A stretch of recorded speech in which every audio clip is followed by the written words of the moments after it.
Hello, good evening. Prime ടൈമിലേക്ക് എല്ലാ പ്രേക്ഷകർക്കും സ്വാഗതം. പ്രിയപ്പെട്ട പ്രേക്ഷകർക്ക് അറിയാം, ഇന്ന് മോഹൻലാലിൻ്റെ അമ്മ മരിച്ചു. 90 വയസ്സ് പ്രായമായിരുന്നു.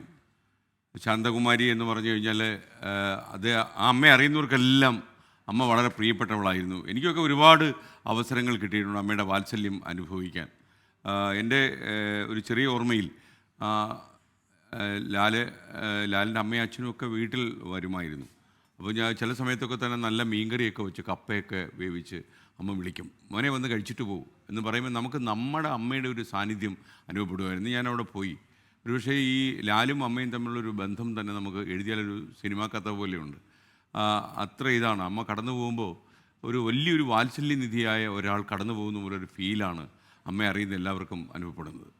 ഒരുപക്ഷേ ഇതുപോലൊരു അമ്മയെ കിട്ടാൻ ലാലത്ര പുണ്യം ചെയ്തിരിക്കണമെന്നൊക്കെ ഞാൻ ജീവിതത്തിൽ ആലോചിച്ചിട്ടുണ്ട്. ആദരാഞ്ജലികൾ.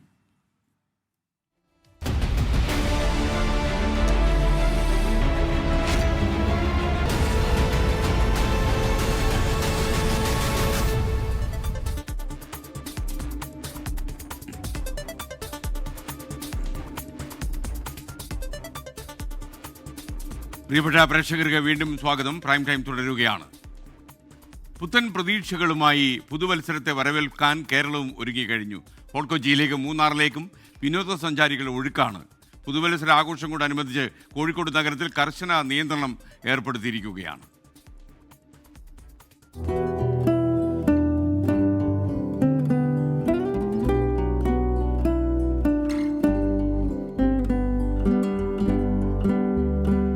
കൊച്ചി തൃക്കാക്കരയിൽ സമീക്ഷാ കൂട്ടായ്മ ഒരുക്കിയിരിക്കുന്ന പാപ്പാഞ്ഞിയാണിത്. ഇങ്ങനെ ന്യൂ ഇയർ ആഘോഷ തിരക്കുകളിലേക്ക് കൊച്ചി മാറിക്കഴിഞ്ഞു.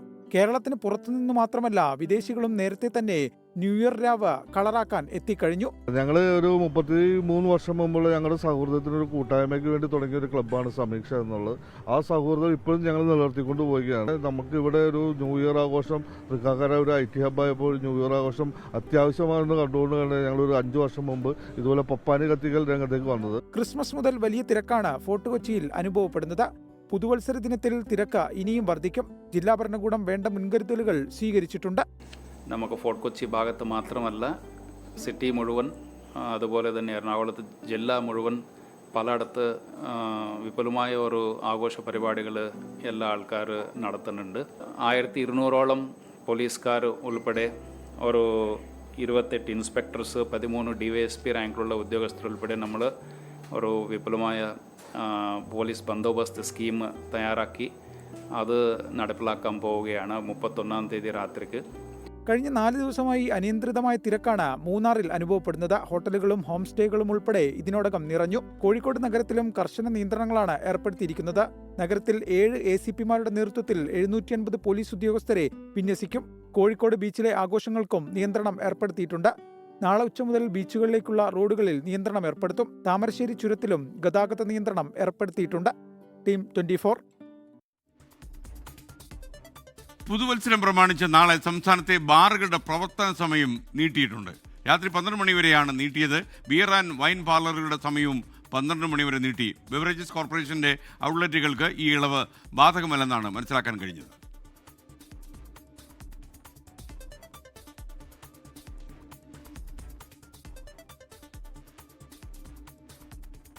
ബാറുകൾക്ക് നാളെ 12 മണിവരെ പ്രവർത്തിക്കാം എന്ന സർക്കാർ നിർദ്ദേശത്തിൽ ജനങ്ങൾ എന്താണ് പറയുന്നത്? നമുക്കതൊന്ന് കേട്ടു നോക്കാം. വ്യക്തിപരമായിട്ട് പറയുകയാണെങ്കിൽ, പേഴ്സണലി പറയുകയാണെങ്കിൽ ഞാനിതിന് എതിരല്ല, താല്പര്യമില്ല. ഓൾറെഡി മദ്യം ആരോഗ്യത്തിന് ഹാനികരമാണെന്ന് നമുക്ക് എല്ലാവർക്കും അറിയുന്ന കാര്യം. അപ്പോൾ അതിന് വീണ്ടും നമ്മളൊരു കൂട്ട് നിൽക്കേണ്ട കാര്യമില്ല. ശരിയല്ലല്ലോ. കാരണം അത് അങ്ങനെയാണെങ്കിൽ പിന്നെ ഓരോ വിശേഷങ്ങളിലൊക്കെ കൂട്ടി കൊടുക്കണ്ടേ. സമയം ബുദ്ധിമുട്ടുകളുണ്ടാകും. ഈ 12 മണി വരെ തുറക്കുന്നതിൽ കുഴപ്പമില്ല. ഒരു ജോളി, ഒരു എൻജോയ്മെൻ്റ് ഒക്കെ ചെയ്യാൻ വേണ്ടി നല്ല കാര്യം. ഒരു നല്ലൊരു ഇതല്ലേ, അറ്റ്മോസ്ഫിയർ ആണല്ലോ. അപ്പോൾ നല്ലൊരു ഇതിന് എല്ലാവരും എൻജോയ് ചെയ്യണു, എല്ലാവരും അടിച്ചു പൊളിക്കണു. അതേ സമയത്ത് മറ്റുള്ളവർക്ക് ശല്യമില്ലാണ്ട് അടിച്ചു പൊളിക്കുക, അത് നല്ല കാര്യമാണത്. എൻ്റെ ഇതിൽ നല്ല കാര്യമാണ്. സമാധാനമായിട്ട് ഇരുന്ന് കുടിക്കാമല്ലോ 12 മണി വരെ. 11 മണിക്ക് ഓടിപ്പോകേണ്ട ആവശ്യമില്ലല്ലോ. അപ്പോൾ ന്യൂ ഇയർ പിറക്കുന്നവരെ അവിടെ ഇരുന്ന് കുടിക്കുക എന്നുള്ളൊരു. നാളെ ബാറ് കൊടുക്കാൻ പാടില്ലെന്നാണ് എൻ്റെ അഭിപ്രായം. കാര്യം എന്ന് പറയുന്നത് നാളെ ഒരുപാട് ആക്സിഡൻറ്റ് നടക്കാൻ ചാൻസ് ഉള്ളതും മറ്റ് കാര്യങ്ങളെല്ലാം നടക്കാൻ ചാൻസുള്ള നാളെയാണ്. അതുകൊണ്ട് നാളെ ഒരിക്കലും അങ്ങനെ ബാർ കൊടുക്കാൻ അനുവദിക്കാൻ പാടില്ല. നാളെ 12 മണി വെച്ചാൽ നന്നാവട്ടെ, കുടിക്കുന്ന ആൾക്കാർ കുടിക്കട്ടെ, അത് ഓരോരുത്തരുടെ ഇഷ്ടം, അത്രേ ഉള്ളൂ. അതിന് 9 മണിക്ക് അടിച്ചാലും 12 മണി അടിച്ചാലും ഒരു കുഴപ്പമില്ല, അവരിഷ്ടമല്ലേ. ലഹരി ഇല്ലാതാവണമെന്നുണ്ടെങ്കിൽ ഒരു കേരളം മാത്രം വിചാരിച്ചിട്ട് കാര്യമില്ല. ന്യായമായ രീതിയിൽ എന്നും കഴിക്കുമ്പോൾ കഴിച്ചാൽ അതിനുമായിട്ട് വീട്ടിൽ പോയി കിടക്കാം, ഇല്ലെങ്കിൽ അതാവും, അത്രേ ഉള്ളൂ. കച്ചവടം കൂടുതൽ കിട്ടാൻ വേണ്ടി 1 മണിക്കൂർ കൂടുതൽ കൊടുത്തു, അത്രേ ഉള്ളൂ. അത് നമ്മൾ സൂക്ഷിക്കേണ്ടത് നമ്മൾ സൂക്ഷിക്കണം. ഞാൻ ഇതിന് വിരോധമായിട്ട് നിൽക്കുന്ന ആളാണ്. അപ്പോൾ നമ്മൾ അതിനെക്കുറിച്ച് അഭിപ്രായം പറയുന്നത് ശരിയല്ല. അതൊരു സർക്കാരിൻ്റെ നിയമ നടപടികളാണ്, സർക്കാർ ചെയ്യുന്ന കാര്യങ്ങൾ. അത് അത്ര ശരിയായ നടപടിയല്ല. കാര്യം ഈ ലഹരിക്കെതിരെ പ്രവർത്തിക്കുകയും ചെയ്യുന്നുണ്ട്. ലഹരി തന്നെ ഇവിടെ ലഹരിക്കെതിരെ പ്രവർത്തിക്കുന്ന ഒരാളാണ്. അപ്പോൾ അതുകൊണ്ട് ലഹരി വേണ്ട എന്നുള്ളതാണ് എൻ്റെ അഭിപ്രായം.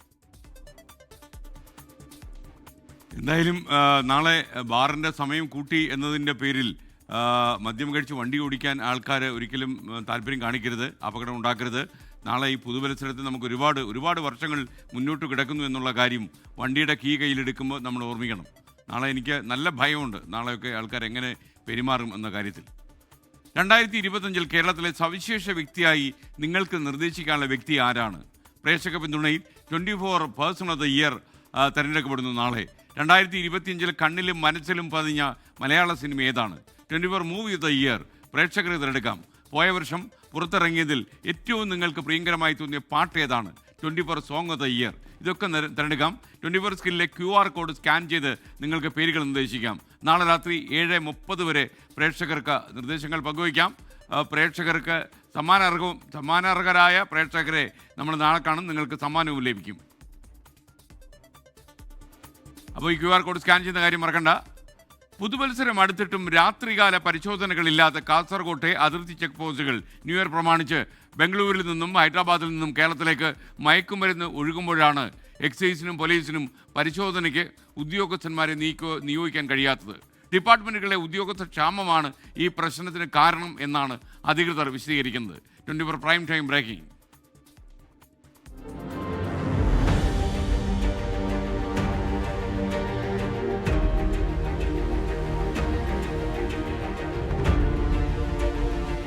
സമയം രാത്രി 10 മണി.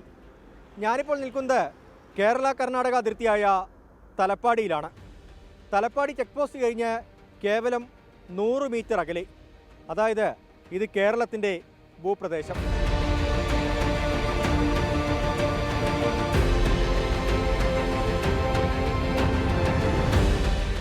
കർണാടകത്തിൽ നിന്ന് ദേശീയപാത 66 വഴി കേരളത്തിലേക്ക് കടക്കാനുള്ള പ്രധാന കവാടമാണ് തലപ്പാടി ചെക്ക് പോസ്റ്റ്. കുഴൽപ്പണവും മദ്യവും മാരക മയക്കുമരുന്നുമൊക്കെ മാഫിയ സംഘങ്ങൾ റോഡ് മാർഗം എളുപ്പത്തിൽ കേരളത്തിലേക്ക് കടത്താൻ ഉപയോഗിക്കുന്ന പ്രദേശം. ദേശീയപാത 66 നിർമ്മാണം ആരംഭിക്കുന്നതിന് മുൻപ് തലപ്പാടി ചെക്ക് പോസ്റ്റ് കടന്നെത്തുന്ന വാഹനങ്ങൾ എക്സൈസും പോലീസുമൊക്കെ പഴുതടച്ച് പരിശോധിച്ചിരുന്നു. പക്ഷേ ഇപ്പോൾ ഇവിടുത്തെ രാത്രികാല പരിശോധന ഇങ്ങനെയാണ്. കേരളത്തിലേക്ക് കർണാടകത്തിൽ നിന്നും മറ്റ് സംസ്ഥാനങ്ങളിൽ നിന്നും കോടിക്കണക്കിന് രൂപയുടെ സിന്തറ്റിക് ലഹരി മരുന്നുകൾ ഒഴുകുന്നുണ്ട്. സാധാരണഗതിയിൽ ഈ പ്രദേശത്താണ് പോലീസും എക്സൈസുമൊക്കെ പരിശോധന നടത്തുന്നത്. പക്ഷേ ഈ ഒരു സമയത്ത് ഒരു പരിശോധനയും ഇവിടെ നടക്കുന്നില്ല.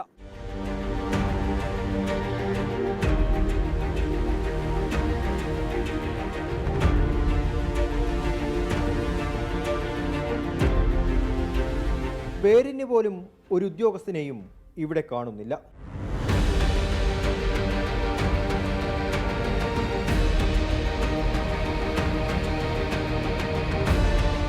തലപ്പാടി ചെക്ക് പോസ്റ്റ് കഴിഞ്ഞാൽ പിന്നീട് പരിശോധന നടക്കേണ്ട ഏക സ്ഥലം ഇതാണ്. ഇത് കഴിഞ്ഞാൽ NH66 കയറുകയായി. വാഹനങ്ങൾ അമിത വേഗതയിൽ ദേശീയപാതയിലൂടെ കടന്നുപോകും. പരിശോധന നടത്താൻ യാതൊരു വിധത്തിലുള്ള സൗകര്യവും ദേശീയപാതയിലില്ല. പക്ഷേ ഞാൻ നിൽക്കുന്ന ഈ പ്രദേശത്ത് പോലും പോലീസിൻ്റെയോ എക്സൈസിൻ്റെയോ ഒരു ഉദ്യോഗസ്ഥരെയും ഇതുവരെ കണ്ടിട്ടില്ല. തലപ്പാടി കഴിഞ്ഞാൽ കർണാടകയുമായി അതിർത്തി പങ്കിടുന്ന കേരളത്തിലെ മറ്റൊരു പ്രധാന ചെക്ക് പോസ്റ്റാണ് പെർള.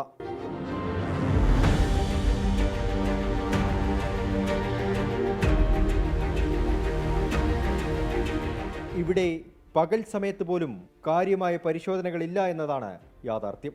ക്യാമറയും മൈക്കും കണ്ടതോടെ അതിർത്തി ചെക്ക് പോസ്റ്റിലെ ഓഫീസിൽ നിന്ന് ഒരു ഉദ്യോഗസ്ഥൻ പുറത്തിറങ്ങി പരിശോധന തുടങ്ങി.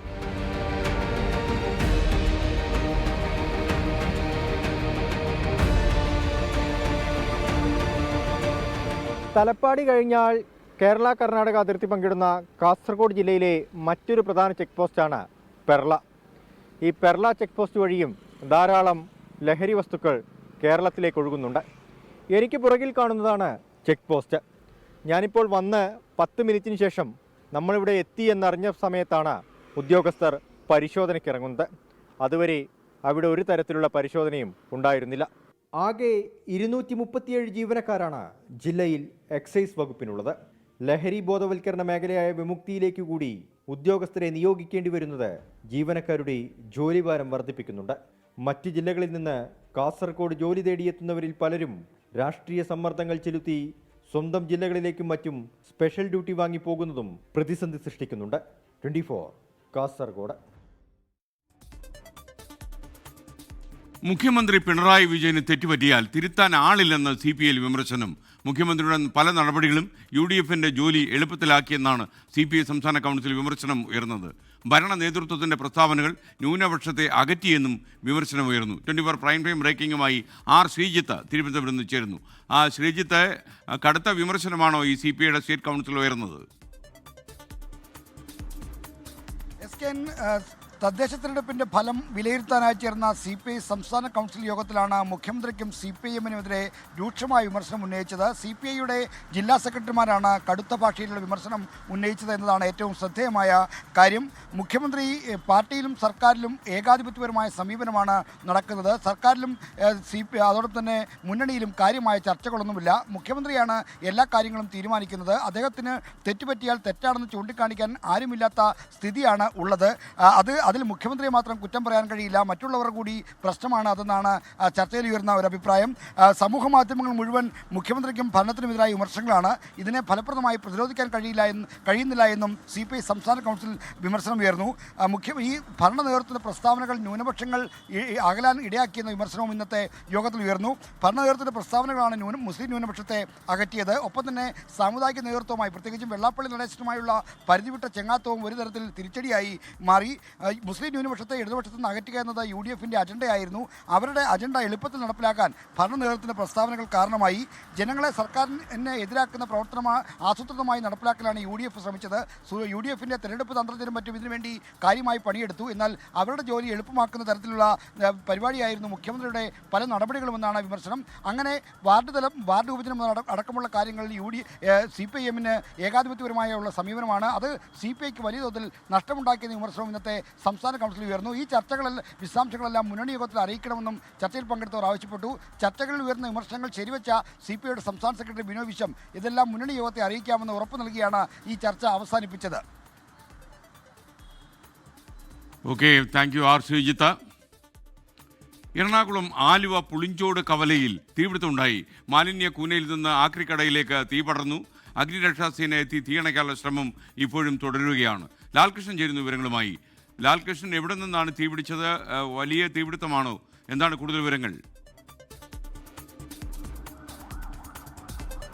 വലിയ തീപിടുത്തം തന്നെയാണ്. സ്റ്റിൽ ഓൺ റെഡ് എന്നുള്ളതാണ് ഫയർഫോഴ്സ് നൽകുന്ന മെസ്സേജ്. അതായത് ഇപ്പോഴും നിയന്ത്രണ വിധേയമല്ല കാര്യങ്ങൾ എന്നുള്ളതാണ് അറിയുന്നത്. 5:45 കൂടിയാണ് ഇവിടെ തീ പടർന്നു പിടിക്കാൻ തുടങ്ങിയത്. അടുത്തുണ്ടായിരുന്ന മാലിന്യത്തിന് തീയിട്ടപ്പോൾ അവിടെ നിന്ന് കാറ്റിൽ തീ പടർന്ന് ഈ ആക്രിക്കടയിലെ മാലിന്യ കൂമ്പാരത്തിലേക്ക് തീ പടർന്നതാണ് എന്നുള്ളതാണ് പ്രാഥമികമായിട്ട് അഗ്നിരക്ഷാസേന നൽകുന്ന വിവരം. ഇതിന്റെ അടിസ്ഥാനത്തിൽ ആലുവയിൽ നിന്നുള്ള ആദ്യ യൂണിറ്റാണ് തീ അണയ്ക്കുന്നതിന് വേണ്ടി ഇവിടെ എത്തിയത്. പക്ഷേ അവരെ കൊണ്ട് പൂർണ്ണമായും തീ അണയ്ക്കാൻ കഴിയില്ല എന്ന് ബോധ്യപ്പെട്ടതിന്റെ അടിസ്ഥാനത്തിൽ സമീപ പ്രദേശങ്ങളിൽ നിന്ന്, അതായത് അങ്കമാലി, കളമശ്ശേരി, ഏരൂർ തുടങ്ങിയ ഇടങ്ങളിൽ നിന്ന് അഗ്നിരക്ഷാസേനയുടെ യൂണിറ്റുകൾ എത്തിയാണ് തീ അടയ്ക്കാനുള്ള ശ്രമം 5:45 മുതൽ തന്നെ തുടരുന്നത്. ഇപ്പോൾ ഇവിടെ തന്നെ ഏകദേശം 5 യൂണിറ്റ് ഉണ്ട്. യൂണിറ്റ് വന്നും പോയിക്കൊണ്ടിരിക്കുകയാണ്. ഇത് കപ്പലിന്റെ സ്ക്രാപ്പ് ആണ് പ്രധാനമായിട്ടും ഇതിൻ്റെ അകത്തുള്ളത്. കൊച്ചിൻ ഷിപ്പ്യാർഡിൽ നിന്നും ലേലത്തിൽ പിടിക്കുന്ന സ്ക്രാപ്പ് ഇവിടെ എത്തി പൊളിച്ചു കൊടുക്കുന്നു എന്നുള്ളതാണ് നമുക്ക് അറിയാൻ കഴിഞ്ഞത്. അത്തരത്തിൽ പൊളിച്ചിട്ട ക്രെയിൻ്റെ അടക്കമുള്ള അവശിഷ്ടങ്ങൾ ഇവിടെയുണ്ട്. ടയറുകളുണ്ട്, പെട്രോളിയം സാധനങ്ങൾ ഇപ്പോഴും അതിനകത്തുണ്ട്. ഓയിലും പെട്രോളിയം അടങ്ങിയ ഭാഗത്താണ് ഇപ്പോൾ തീപിടുത്തം കൂടുതലായിട്ടുള്ളത്. ടയറുകളടക്കം കത്തുന്നുണ്ടായിരുന്നെങ്കിൽ അത് കെടുത്താൻ സാധിച്ചു. പക്ഷേ ഈ പെട്രോളിയം ഉൽപ്പന്നങ്ങൾ ഉള്ളതുകൊണ്ട് ആ ഭാഗത്ത് തീ പൂർണ്ണമായി കെടുത്താൻ സാധിച്ചിട്ടില്ല എന്ന് മാത്രമല്ല അവിടെ നിന്ന് മറ്റിടങ്ങളിലേക്ക് തീ പടരുന്ന സ്ഥിതി കൂടിയുണ്ട്. തൊട്ടടുത്തുള്ളത് ഒരു കാറിന്റെ ഷോറൂമാണ്. ഏകദേശം 5:45 കൂടി വലിയ രീതിയിൽ പുക ആ ഷോറൂമിനകത്തേക്ക് വരുന്നത് കണ്ടതോടെ അവിടുത്തെ ജീവനക്കാരടക്കം ഇറങ്ങി പുറത്തേക്ക് ഓടുകയായിരുന്നു. അവിടെ ഉണ്ടായിരുന്ന കാറുകളും പുറത്തേക്ക് മാറ്റി. അതിന്റെ മേൽക്കൂരയ്ക്കടക്കം ചെറിയ രീതിയിലുള്ള തീ പടർന്ന് പുക പിടിച്ചുള്ള പ്രശ്നങ്ങൾ ഉണ്ടായിട്ടുണ്ട്. തൊട്ട് പിന്നിൽ ഒരു സഹകരണ ബാങ്കും ഉണ്ടായിരുന്നു. അവിടെയും ഇതിന്റെ ബാക്കി പത്രം എന്നോണം വലിയ രീതിയിലുള്ള പ്രശ്നങ്ങൾ ഉണ്ടായിട്ടുണ്ട്. പുക നിറഞ്ഞിരിക്കുന്ന അവസ്ഥയാണ് അവിടെയുള്ളത്. നമ്മുടെ സമീപ പ്രദേശത്തുള്ള ഒരു കെട്ടിടത്തിന്റെ മുകളിൽ നിന്നാണ് ഇപ്പോൾ ഈ തത്സമയ ദൃശ്യങ്ങൾ കാണിക്കുന്നത്. അഗ്നിരക്ഷാ സേനയുടെ നേതൃത്വത്തിൽ ആ തീ നിയന്ത്രണ വിധേയമാക്കാനുള്ള ശ്രമമാണ് ഇപ്പോഴും തുടരുന്നത്. അത് പൂർണ്ണ തോതിൽ എത്തുമോ എന്നുള്ളത് കണ്ടറിയാം. കാരണം പെയിന്റ് അടക്കമുള്ള ടയറിന്റെ ഉൽപ്പന്നങ്ങൾ, അതോടൊപ്പം പെട്രോളിയം ഉൽപ്പന്നങ്ങൾ, ബെഡ് അടക്കമുള്ളവയാണ് തീ കത്തിപ്പടർന്ന് പിടിച്ചുകൊണ്ടിരിക്കുന്നത്. ആളപായങ്ങളോ മറ്റു കാര്യങ്ങളോ ഇല്ല. ഇതിനകത്ത് ആൾക്കാരും ഉണ്ടായിരുന്നില്ല. പക്ഷേ വലിയ രീതിയിലുള്ള തീ പടർന്നത് പ്രദേശവാസികൾ അടക്കമുള്ളവർക്ക് ബുദ്ധിമുട്ടുണ്ടാക്കുന്നുണ്ട്. കാരണം വലിയ രീതിയിലുള്ള പുക ഇതിനോടകം തന്നെ നിറഞ്ഞിട്ടുണ്ട്. മറ്റിടങ്ങളിൽ നിന്നുള്ള ഫ്ളാറ്റുകൾ അടക്കമുള്ളവ സമീപ പ്രദേശങ്ങളിലുണ്ട്, വീടുകളുണ്ട്. അവിടേക്കെല്ലാം ഇതിന്റെ വിഷപ്പുക വലിയ രീതിയിൽ എത്താൻ തുടങ്ങിയിട്ടുണ്ട്. സമീപവാസികളടക്കം ജാഗ്രത പാലിക്കണമെന്നൊരു നിർദ്ദേശം അഗ്നിരക്ഷാസേനയും ദുരന്ത നിവാരണ അതോറിറ്റിയും നൽകിയിട്ടുണ്ട്. പക്ഷേ അത്രത്തോളം വലിയ പ്രശ്നങ്ങൾ ഉണ്ടാകുന്നില്ല. എന്നാലും പോലും പുകയുടേതായ പ്രശ്നങ്ങൾ ഉണ്ടാകാം. പക്ഷേ തീ പടർന്നു പിടിക്കും എന്നൊരു ആശങ്ക വേണ്ട. പക്ഷേ ഇതിനകത്ത് തന്നെയാണെങ്കിൽ പോലും ആ തീ പൂർണ്ണ രീതിയിൽ നിയന്ത്രണ വിധേയമാക്കാൻ ഇതുവരെ കഴിഞ്ഞിട്ടില്ല എന്ന് തന്നെയാണ് നമുക്ക് കിട്ടുന്ന വിവരം. Okay, thank you Lalkrishnan. തീ അണയ്ക്കാൻ ശ്രമം തുടരുകയാണ്. എളുപ്പം തീ അണയ്ക്കാൻ കഴിയട്ടെ. ദീക്ഷിത്ത് പറയുന്നു, നമ്മുടെ ഈ ബാർ തുറക്കുന്ന സമയം 12 മണി വരെ നീട്ടിയതിൻ്റെ കാര്യത്തിൽ രാത്രി 12 മണി കഴിഞ്ഞാലും ഉറങ്ങാനാകാതെ കുടിയനെ കാത്തിരിക്കാം എന്നാണ് പറയുന്നത്. സദാശിവപിള്ള പറയുന്ന ഒരു കാര്യം, the response of people makes A mixed bag in the matter of extension of time of sale of liquor എന്നാണ് പറയുന്നത്. അപ്പോൾ ആൾക്കാർക്ക് ഒരു മിക്സഡ് ഒപ്പീനിയനാണ് തീർച്ചയായിട്ടും. കൂടുതൽ സമയം ബാർ തുറന്നിരിക്കുന്നു എന്ന് പറഞ്ഞു കഴിഞ്ഞാൽ നമ്മുടെ ആളുകൾ, കുടിക്കാൻ താല്പര്യമുള്ള ആളുകൾ അത് നല്ലതായി എന്നേ പറയൂ. കേരളത്തിലെ നമ്മുടെ ഒരു കണക്കെടുത്തു കഴിഞ്ഞാൽ കുടിക്കുന്ന ആൾക്കാരല്ലേ കൂടുതൽ, കുടിക്കാത്ത ആൾക്കാർ കുറവല്ലേ എന്നാണ് എനിക്ക് തോന്നുന്നത്. നമ്മളൊരു ഔദ്യോഗികമായ സ്റ്റാറ്റിസ്റ്റിക്സ് എടുത്തിട്ടില്ല. എന്നാൽ പോലും ഒരു ഓണക്കണക്കിന് പറഞ്ഞാൽ വിറ്റഴിയുന്ന മദ്യത്തിൻ്റെ എണ്ണം വെച്ച് നോക്കുമ്പോൾ നമുക്ക് അങ്ങനെ കണക്കൂട്ടാനേ പറ്റൂ. കണ്ണൂരിൽ കൈക്കൂലി കേസിൽ അറസ്റ്റിലായ തിരുവനന്തപുരം ചീഫ് ഇലക്ട്രിക്കൽ ഇൻസ്പെക്ടറേറ്റിലെ ജൂനിയർ സൂപ്രണ്ട് മഞ്ജിമ പി രാജുവിനെ അന്വേഷണ വിധേയമായി സസ്പെൻഡ് ചെയ്തു. കഴിഞ്ഞ ദിവസം തലശ്ശേരി റെയിൽവേ സ്റ്റേഷനിൽ വെച്ച് 6000 രൂപ കൈക്കൂലി വാങ്ങിച്ചു. അതിനിടെ മഞ്ജിമ വിജിലൻസിന്റെ പിടിയിലായിരുന്നു. അജീഷ് ജയകുമാർ നമുക്കൊപ്പം ചേരുകയാണ്. കണ്ണൂരിൽ നിന്ന് അജീഷ്, വിവരങ്ങൾ. കഴിഞ്ഞ ബുധനാഴ്ചയായിരുന്നു ഈ പാനൂർ പാറാട് സ്വദേശിയായിട്ടുള്ള തിരുവനന്തപുരം ഇലക്ട്രിക്കൽ ഇൻസ്പെക്ടറേറ്റിലെ ജൂനിയർ സൂപ്രണ്ടായിരുന്ന മഞ്ജിമ പി രാജുവിനെ വിജിലൻസ് പിടികൂടിയത്. ഈ നാട്ടിൽ വന്ന് തിരികെ തിരുവനന്തപുരത്തേക്ക് പോകുവാനായി തലശ്ശേരി റെയിൽവേ സ്റ്റേഷനിൽ എത്തിയപ്പോഴാണ് വിജിലൻസ് പിടികൂടിയത്. പരശ്ശിനിക്കടവ് സ്വദേശിനിയിൽ നിന്ന് 6000 രൂപ കൈക്കൂലി വാങ്ങുന്നതിനിടയിലാണ് ഈ സംഭവം. അതിനുശേഷം അറസ്റ്റ് ചെയ്ത് ഈ മഞ്ജിമ പി രാജുവിനെ റിമാൻഡ് ചെയ്തിരുന്നു. ഇപ്പോൾ നിലവിൽ കണ്ണൂർ വനിതാ സബ് ജയിലിലാണ് മഞ്ജിമ പി രാജു ഉള്ളത്. അതിനുശേഷം വിജിലൻസ് റിപ്പോർട്ട് നൽകിയിരുന്നു. ഈ റിപ്പോർട്ടിന്റെ അടിസ്ഥാനത്തിലാണ് ഇപ്പോൾ തിരുവനന്തപുരത്തെ chief electrical inspector G Vinod suspension ഉത്തരവ് ഇറക്കിയിരിക്കുന്നത്. നമുക്ക് പ്രിയങ്കരനായ മോഹൻലാലിന്റെ അമ്മ ശാന്തകുമാരി അമ്മ വിടവാങ്ങി. 90 വയസ്സ് പ്രായമായിരുന്നു. എറണാകുളം എളമക്കരയിലെ വസതിയിൽ വെച്ചായിരുന്നു അന്ത്യം സംഭവിച്ചത്. മമ്മൂട്ടി ഉൾപ്പെടെ നിരവധി ആളുകൾ ആദരാഞ്ജലി അർപ്പിക്കാൻ എളമക്കരയിലെ മോഹൻലാലിന്റെ വസതിയിൽ എത്തിയിരുന്നു.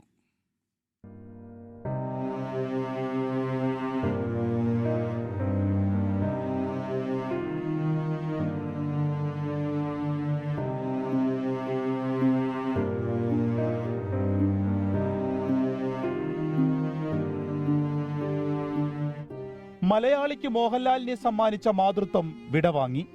പ്രിയപ്പെട്ട ലാലുവിന് അമ്മയോടുള്ള സ്നേഹം ഓരോ ഘട്ടത്തിലും മലയാളി കണ്ടറിഞ്ഞതാണ്. അമ്മക്കുട്ടിയായിരുന്നു എക്കാലവും മോഹൻലാൽ.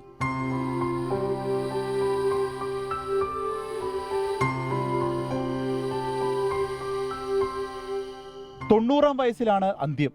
14 വർഷമായി പക്ഷാഘാതം കാരണം ചികിത്സയിലായിരുന്നു. ചികിത്സാർത്ഥമാണ് തിരുവനന്തപുരത്ത് നിന്ന് കൊച്ചിയിലേക്ക് താമസം മാറിയത്. 3 മാസം മുൻപ് രോഗം മൂർച്ഛിച്ചു. ഇന്ന് ഉച്ചയോടെ വീട്ടിൽ വെച്ച് അന്തരിച്ചു. കൊച്ചിയിലെ സിനിമാ ഷൂട്ടിലായിരുന്നു മോഹൻലാൽ. വിയോഗ സമയത്ത് ഭാര്യ സുചിത്ര അമ്മയ്ക്കൊപ്പമുണ്ടായിരുന്നു.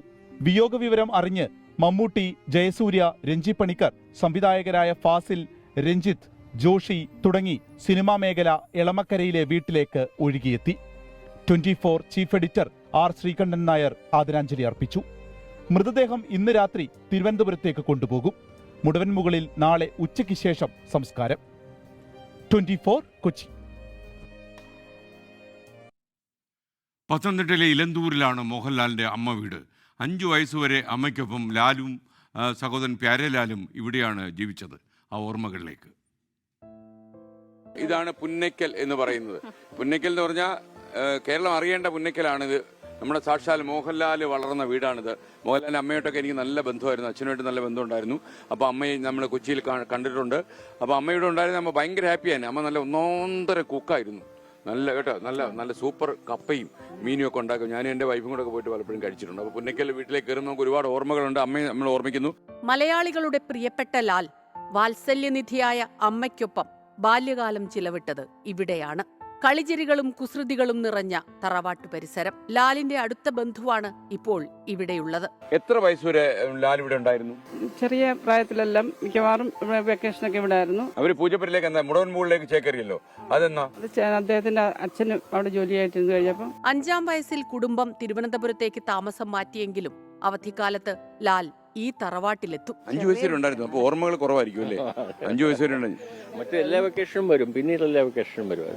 നിറയെ മരങ്ങളും സർപ്പക്കാവും നിറഞ്ഞ നാലുകെട്ടും പരിസരവും, കളിചിരികൾ നിറഞ്ഞ കുട്ടിക്കാലം. ഏത് തിരക്കിലും ലാലും കുടുംബവും ഇവിടേക്ക് ഓടിയെത്തുമായിരുന്നു.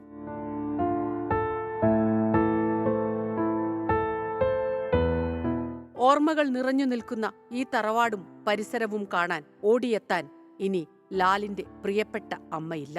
ഓർമ്മകൾ ബാക്കിയാക്കി അമ്മ മടങ്ങി. Research desk 24. മലയാളികളുടെ പ്രിയപ്പെട്ട മോഹൻലാലിൻ്റെ അമ്മയെന്നാൽ നമ്മുടെ എല്ലാവരുടെയും അമ്മയാണ്. ആ അമ്മയും മകനും തമ്മിലുള്ള ഹൃദയബന്ധം വല്ലാത്ത ഒരു ലോകമാണ് നമുക്ക് മുന്നിൽ തുറന്നു വയ്ക്കുന്നത്.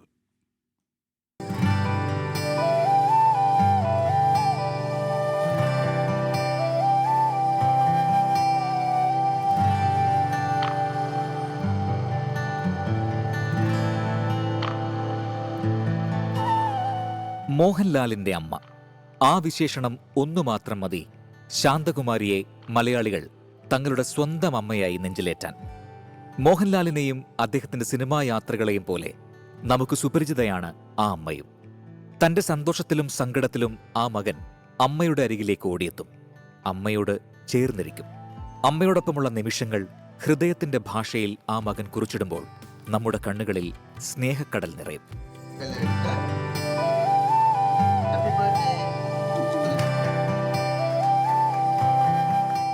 ഇന്ത്യൻ സിനിമാ രംഗത്തെ പരമോന്നത ബഹുമതിയായ ദാദാസാഹിബ് ഫാൽക്കെ പുരസ്കാരം ലഭിച്ചതറിഞ്ഞതിന് പിന്നാലെ മോഹൻലാൽ കൊച്ചി എളമക്കരയിലെ വീട്ടിൽ വിശ്രമത്തിലായിരുന്ന അമ്മയെ കാണാൻ ഓടിയെത്തിയത് നമ്മൾ കണ്ടു.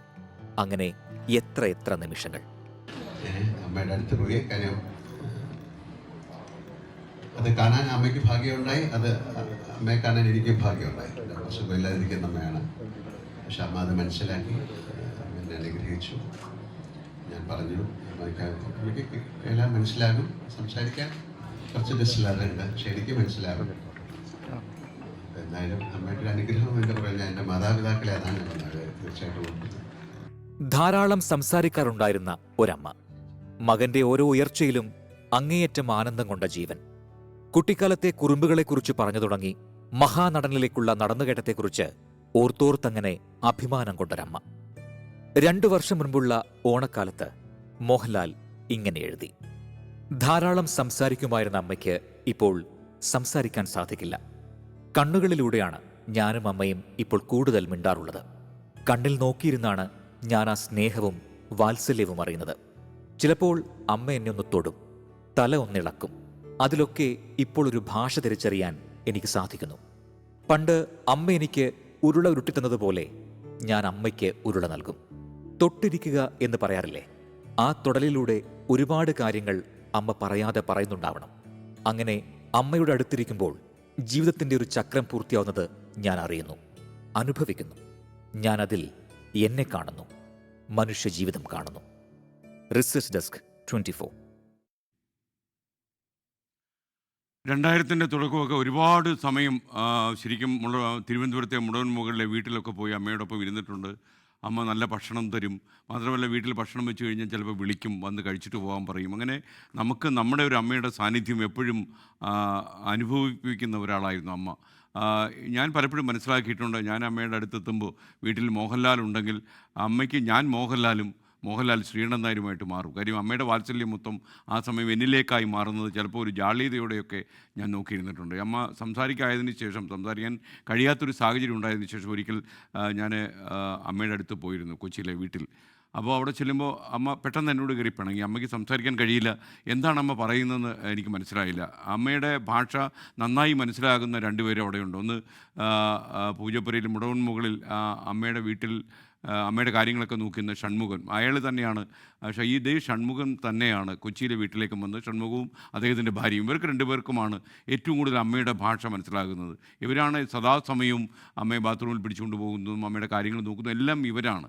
ഇന്ന് ഷൺമുഖത്തിനെ ഞാൻ ഇന്ന് കണ്ടു, ബ്രാക്കറ്റിട്ട് ഞാൻ പറയുകയാണ്, അദ്ദേഹം വളരെ കണ്ണീരോട് അവിടെ നിൽക്കുന്നു. കാരണം എത്രയെത്ര ഓർമ്മകൾ ആ മനുഷ്യൻ്റെ മനസ്സിലുണ്ടാകും എന്ന് ഞാൻ ആലോചിക്കാതെ ഇരുന്നില്ല. അപ്പോൾ ഞാൻ അമ്മ ഇങ്ങനെ ഇതൊക്കെ കാണിച്ച് ഇങ്ങനെ പിണങ്ങി എന്നൊക്കെ പറഞ്ഞുള്ള ആംഗ്യങ്ങളൊക്കെ കാണിക്കുമ്പോഴും അമ്മ എന്താണ് പറയുന്നതെന്ന് ഷൺമുഖത്തിന് പോലും മനസ്സിലാകുന്നില്ല. അവിടെ നിന്ന് ആൾക്കാരെല്ലാം വിഷമിച്ചു, അമ്മ എന്താണ് എന്നോട് പറയാൻ ശ്രമിക്കുന്നത് എന്ന്. ഞാനും ആകെ വല്ലാതെയായി. കാരണം അമ്മ പറയുന്നത് എനിക്ക് മനസ്സിലാകുന്നില്ല, ഞാൻ പറയുന്നതൊന്നും അമ്മയ്ക്കും തിരിച്ചറിയുന്നില്ല, ഷൺമുഖന് പോലും കാര്യങ്ങൾ മനസ്സിലാകുന്നില്ല. അവസാനം ഷൺമുഖം ഇങ്ങനെ താലിയുടെ രൂപത്തിൽ ആംഗ്യം കാണിച്ചപ്പോൾ അമ്മ തലകുലുക്കി. എന്ന് വെച്ചാൽ ഞാൻ ഭാര്യയില്ലാതെ വന്നു എന്നാണ് അമ്മ പറഞ്ഞത്. പിറ്റേന്ന് രാവിലെ ഞാൻ മോഹൻലാലിനോട് പറഞ്ഞിട്ട് അദ്ദേഹത്തിൻ്റെ വീട്ടിലേക്ക് ഭാര്യയുമായി പോയി കുറച്ചധികം സമയം അമ്മയോടൊപ്പം ഇരുന്നു. അമ്മ കെട്ടിപ്പിടിക്കുകയും കരയുകയും ചിരിക്കുകയും എന്തൊക്കെയോ അമ്മ ചെയ്യുന്നുണ്ടായിരുന്നു. പക്ഷേ നമുക്ക് ഈ സ്നേഹനിധിയായ ഈ അമ്മ കടന്നു പോകും, മോഹൻലാലിൻ്റെ അമ്മ കടന്നു പോകുന്നു എന്ന് മാത്രമല്ല, നമ്മൾ മലയാളികൾക്ക് നമ്മൾ സ്വന്തം അമ്മയെ കാണുന്ന പോലെയുള്ള ഒരമ്മ കടന്നു പോകുന്നു. ഒരുപക്ഷേ ഇതുപോലൊരു അമ്മയ്ക്ക് വേണ്ടി നമുക്കിനി എത്ര കാലം കാത്തിരിക്കേണ്ടി വരും എന്ന് ചോദിച്ചാൽ ചിലപ്പോൾ ഇങ്ങനൊരു അമ്മ നമ്മുടെ നാട്ടിൽ ഉണ്ടായില്ല എന്ന് തന്നെ വരും. അത്ര സ്നേഹനിധിയാണ് അമ്മ. ആരോടും പരിഭവമില്ലാതെ, ആരോടും ശത്രുതയില്ലാതെ, അയൽവാസികളോടൊക്കെ നല്ല രീതിയിൽ പെരുമാറുകയും വീട്ടുജോലിക്കാരെയൊക്കെ നന്നായി പെരുമാറുകയും ചെല്ലുന്ന അതിഥികളെയൊക്കെ വലിയ രീതിയിൽ സ്നേഹിക്കുകയും സ്വീകരിക്കുകയൊക്കെ ചെയ്യുന്ന ആൾ. മോഹൻലാൽ ഇത്ര വലിയ നടനായതൊന്നും ആ അമ്മയെ അറിഞ്ഞിട്ടുണ്ടെന്ന് എനിക്ക് പലപ്പോഴും തോന്നിയിട്ടില്ല. ആ രീതിയിലാണ് അമ്മയുടെ വാത്സല്യം നിറഞ്ഞ പെരുമാറ്റം മറ്റുള്ളവരോട്. ആ അമ്മയെ ഞാൻ ഓർമ്മിക്കുന്നു, എൻ്റെ സ്വന്തം അമ്മയെപ്പോലെ. മറ്റൊരു വാർത്തയിലേക്ക് നമ്മൾ കടക്കുകയാണ്. തൃശ്ശൂർ ജില്ലാ കോൺഗ്രസ് കമ്മിറ്റിയെ വെല്ലുവിളിച്ച് മറ്റത്തൂരിൽ പ്രകടനവുമായി BJPയുമായി സഖ്യത്തിലേർപ്പെട്ട വിമത കോൺഗ്രസ് നേതാക്കൾ. ശബരിമല സ്വർണ്ണക്കൊള്ള ഉയർത്തിയായിരുന്നു പ്രതിഷേധ പ്രകടനം. പുറത്താക്കപ്പെട്ട നേതാക്കൾ കോൺഗ്രസിൻ്റെ കൊടികളേന്തി കോൺഗ്രസ് മുദ്രാവാക്യം വിളിച്ചാണ് പ്രകടനം നടത്തിയത്.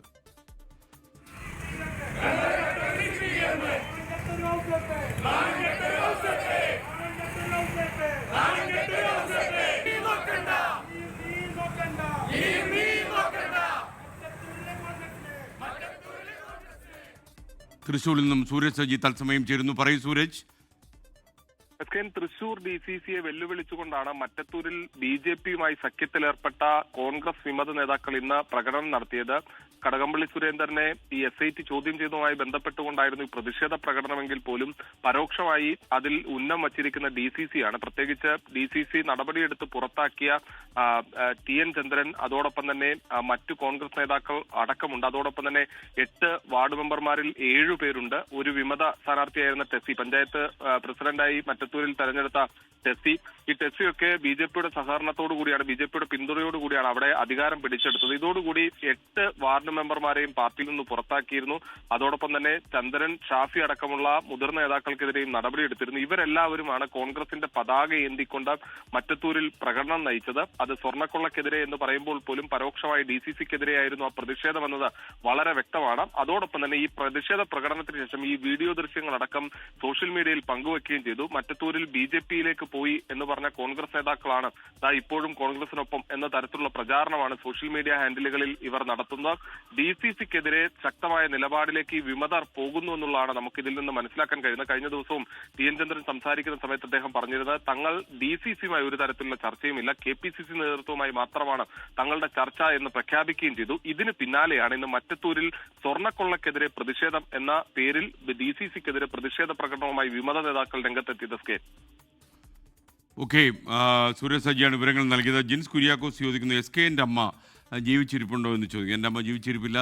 ഈ ഡിസംബർ 25-ാം തീയതിയായിരുന്നു അമ്മയുടെ ചരമദിനം. നമുക്ക് അമ്മയൊക്കെ കടന്നുപോയി കഴിയുമ്പോഴാണ് ഒരു അമ്മയുടെ അഭാവം എന്താണ് എന്ന് മനസ്സിലാവുക. കാര്യം അമ്മയ്ക്ക് തുല്യം ഈ ലോകത്ത് അമ്മ മാത്രമേ ഉള്ളൂ എന്ന യാഥാർത്ഥ്യം എല്ലാവർക്കും അറിയാം.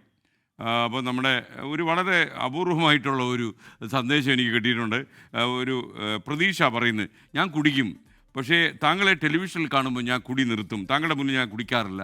കാരണം എന്താണെന്നറിയാമോ, താങ്കൾ സമൂഹത്തിൽ പല ആൾക്കാർക്കും നൽകുന്ന ഒരു സപ്പോർട്ടും റെസ്പെക്റ്റുമാണ് താങ്കളെയും മാനിക്കണമെന്ന് തോന്നി ഞാൻ കുടി ടെലിവിഷന് മുന്നിലാക്കാത്തത്. താങ്കൾ ടെലിവിഷന് മുന്നിലല്ല, കുടിക്കേ ഇല്ലാതാകുന്ന ഒരു ദിവസമാണ് ഞാൻ സ്വപ്നം കാണുന്നത്. താങ്കൾക്ക് എന്നോട് ഒരു സ്നേഹവും വാത്സല്യവും തോന്നുമെങ്കിൽ കുടിയെ നിർത്തിക്കളയുക. അതുകൊണ്ട് ഒരു കുഴപ്പമില്ല. ഇനി നമുക്ക് മറ്റൊരു വാർത്തയിലേക്ക്. ശബരിമല സ്വർണ്ണക്കൊള്ളക്കേസിൽ CPIഎമ്മിനെ പരിങ്ങലിലാക്കി SITയുടെ നിർണായകമായ നീക്കം.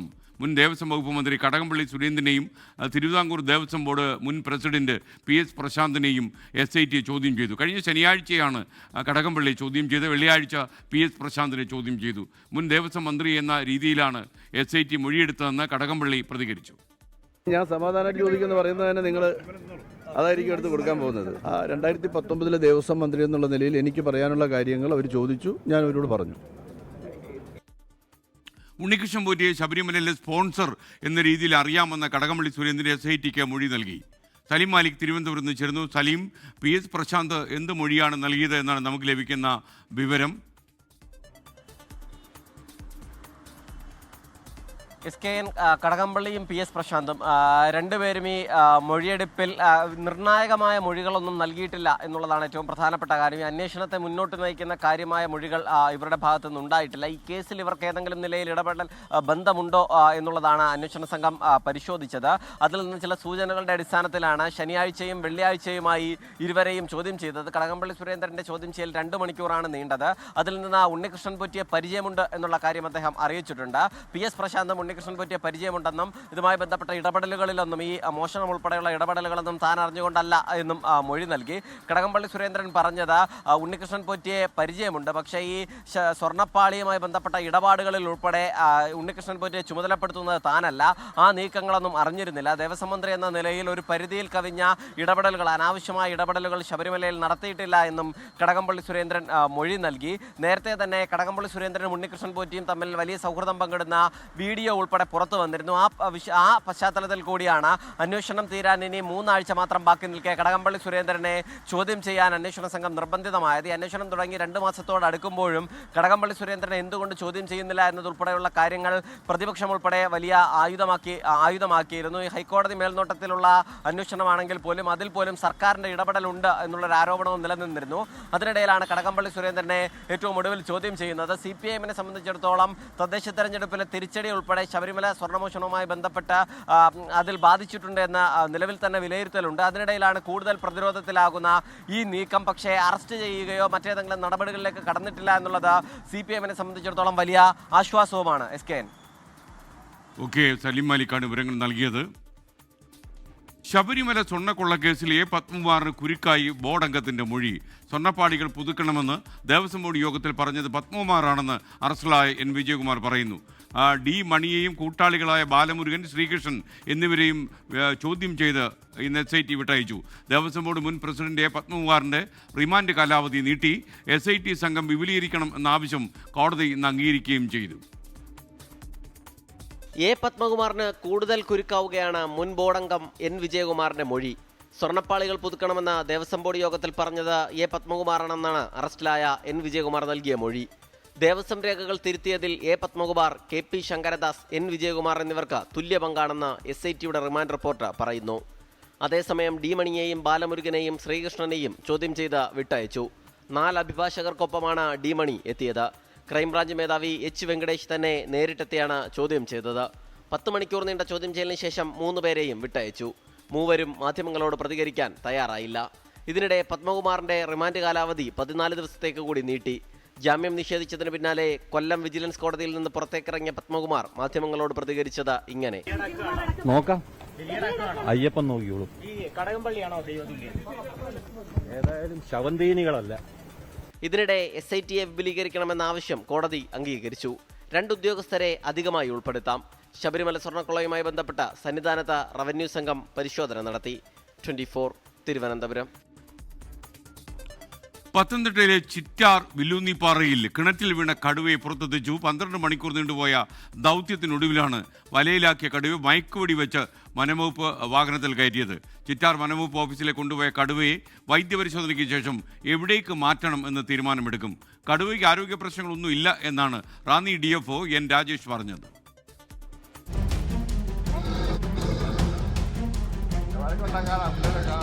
പുലർച്ചെ 5 മണിയോടെ കിണറ്റിലെന്തോ വീഴുന്ന ശബ്ദം കേട്ട് വീട്ടുടമ നോക്കി. ആദ്യം മനസ്സിലായില്ലെങ്കിലും നേരം വെളുത്തതോടെ വീണ്ടും നോക്കിയപ്പോഴാണ് കടുവയെ കണ്ടത്. ഉടൻ നാട്ടുകാർ വിവരമറിയിച്ചു. 8 മണിയോടെ വനംവകുപ്പ് സംഘം സ്ഥലത്തെത്തി. പിന്നീട് മണിക്കൂറുകൾ നീണ്ട രക്ഷാദൗത്യം. ഒടുവിൽ 4 മണിയോടെ വനംവകുപ്പിന്റെ വലയ്ക്കുള്ളിൽ കടുവ കുടുങ്ങി. മയക്കുവെടി വെച്ച് കടുവയെ പുറത്തെത്തിച്ച് വാഹനത്തിൽ കയറ്റി.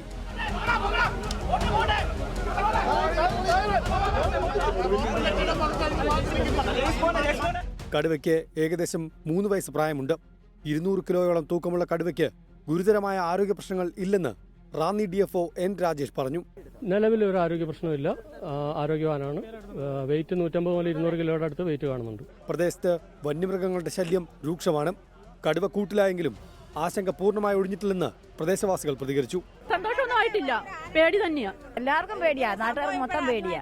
പേടിച്ചാണ് ഓരോ ദിവസം നേരം വെളുത്ത് എണ്ണിട്ട് വരുന്നത്. എന്തൊക്കെയാ സംഭവിക്കുന്ന അറിയത്തില്ലല്ലോ. 2 ആഴ്ചക്കിടെ പത്തനംതിട്ട ജില്ലയുടെ മലയോര മേഖലയിൽ നിന്ന് പിടികൂടിയ 2ാമത്തെ കടുവയാണ് ചിറ്റാറിലേത്. 24 പത്തനംതിട്ട. കനത്ത മൂടൽമഞ്ഞിനെ തുടർന്ന് ഡൽഹിയിൽ ട്രെയിൻ വ്യോമഗതാഗതം താറുമാറായി. മാനദണ്ഡങ്ങൾ പാലിച്ച് യാത്രക്കാർക്ക് സൗകര്യമൊരുക്കണമെന്ന് വിമാന കമ്പനികൾക്ക് വ്യോമയാന മന്ത്രാലയം നിർദ്ദേശം കൊടുത്തു. രാജ്യതലസ്ഥാനത്തെ വായു മലിനീകരണവും അതിരൂക്ഷമായി തന്നെ തുടരുകയാണ്. കനത്ത മൂടൽമഞ്ഞിനെ തുടർന്ന് ഡൽഹിയിൽ 118 വിമാന സർവീസുകളാണ് റദ്ദാക്കിയത്. ഡൽഹിയിലേക്കുള്ള 60 വിമാന സർവീസുകളും ഡൽഹിയിൽ നിന്ന് പുറപ്പെടേണ്ട 58 വിമാന സർവീസുകളും റദ്ദാക്കി. 16 വിമാനങ്ങൾ വഴിതിരിച്ചുവിട്ടു. 100-ലധികം ട്രെയിൻ സർവീസുകളെയും മൂടൽമഞ്ഞ് ബാധിച്ചു. ഉത്തരേന്ത്യയിലുടനീളമുള്ള വിമാന സർവീസുകളെ മൂടൽമഞ്ഞ് ബാധിക്കുന്ന സാഹചര്യത്തിൽ യാത്രക്കാർക്കുള്ള ഭക്ഷണം, വിമാനം റദ്ദാക്കിയാൽ റീബുക്കിംഗ്, റീഫണ്ട് ഉൾപ്പെടെയുള്ള സൗകര്യങ്ങൾ ഉറപ്പാക്കണമെന്ന് വിമാന കമ്പനികൾക്ക് വ്യോമയാന മന്ത്രാലയം നിർദ്ദേശം നൽകി. വിമാനത്താവളങ്ങളിലേക്ക് എത്തുന്നതിന് മുൻപ് യാത്രക്കാർ ഫ്ലൈറ്റ് സ്റ്റാറ്റസുകൾ പരിശോധിക്കണമെന്നും നിർദ്ദേശം. പഞ്ചാബ്, ഹരിയാന, ഉത്തർപ്രദേശ് തുടങ്ങിയ സംസ്ഥാനങ്ങളിൽ അടുത്ത 2 ദിവസം കൂടി അതിശക്തമായ മൂടൽമഞ്ഞുണ്ടാകുമെന്ന് കാലാവസ്ഥാ നിരീക്ഷണ കേന്ദ്രം അറിയിച്ചു. അതിനിടെ ഡൽഹിയിൽ വായു മലിനീകരണം അതിരൂക്ഷമായി തുടരുകയാണ്. NCR മേഖലകളിൽ ഉൾപ്പെടെ വായു ഗുണനിലവാര സൂചിക 400 കടന്നു. 24 ഡൽഹി. ഡൽഹിയിലെ പ്രശസ്തമായ കൊണാട്ട് പ്ലേസിൽ നിന്ന് ഇപ്പോൾ R. അച്യുതൻ തത്സമയം ചേരുകയാണ്. അവിടുത്തെ രാത്രികാല സാഹചര്യം എന്താണെന്ന് അറിയാനും അതുപോലെ അവിടുത്തെ തണുപ്പും കാഴ്ച പരിധിയും ഒക്കെ ഒന്ന് അറിയണമല്ലോ. അപ്പോൾ അച്യുതൻ നമസ്കാരം. അച്യുതൻ്റെ യഥാർത്ഥത്തിൽ കൊണാട്ട് പ്ലേസിൽ നിൽക്കുമ്പോൾ അവിടെ വാഹനത്തിരക്കൊക്കെ പതുപോലെ ഉണ്ടോ? എങ്ങനെയാണ് തണുപ്പിൻ്റെ അവസ്ഥ? ശൈത്യം കൂടിയോ? നാളെ പുതുവത്സരം ആഘോഷിക്കാനുള്ള ആൾക്കാരുടെ തയ്യാറെടുപ്പ് ഈ ഡൽഹിയിലെ ശ്വാസം മുട്ടിക്കുന്ന അന്തരീക്ഷം അതിനെ ബാധിക്കുമോ? എങ്ങനെയാണ് അച്യുതൻ ഇപ്പോൾ ഈ രാത്രിയിൽ നമ്മോട് സംസാരിക്കാൻ തീരുമാനിക്കുക? ഈ ശൈത്യകാലത്തെ ആഘോഷങ്ങളിൽ നേരിടുന്ന ഒരു പ്രതിസന്ധി അതാണ്. കാരണം പുറത്തേക്ക് ഇറങ്ങുമ്പോൾ കനത്ത വായു മലിനീകരണമാണ് ഈ ഡൽഹിയും പരിസര പ്രദേശങ്ങളിലും ഉള്ളത്. ഇന്ന് മാത്രം 400-ന് മുകളിലാണ്. അതായത് അതീവ ഗുരുതര വിഭാഗത്തിലാണ് തുടരുന്നത്. SKN കാണാൻ കഴിയുമെന്ന് കരുതുന്നു. ഒരു ചെറിയ മൂടൽമഞ്ഞ് ഇതിനോടകം തന്നെ രൂപപ്പെട്ടിട്ടുണ്ട്. ഇതിനി രാത്രിയിലേക്ക് കടക്കുമ്പോൾ അതിശക്തമായ മൂടൽമഞ്ഞാവുകയും പുലരുന്ന നേരം ഈ ഡൽഹി ആകെ ഈ പുകമഞ്ഞാൽ മൂടുന്ന അവസ്ഥയാണ് ഉള്ളത്.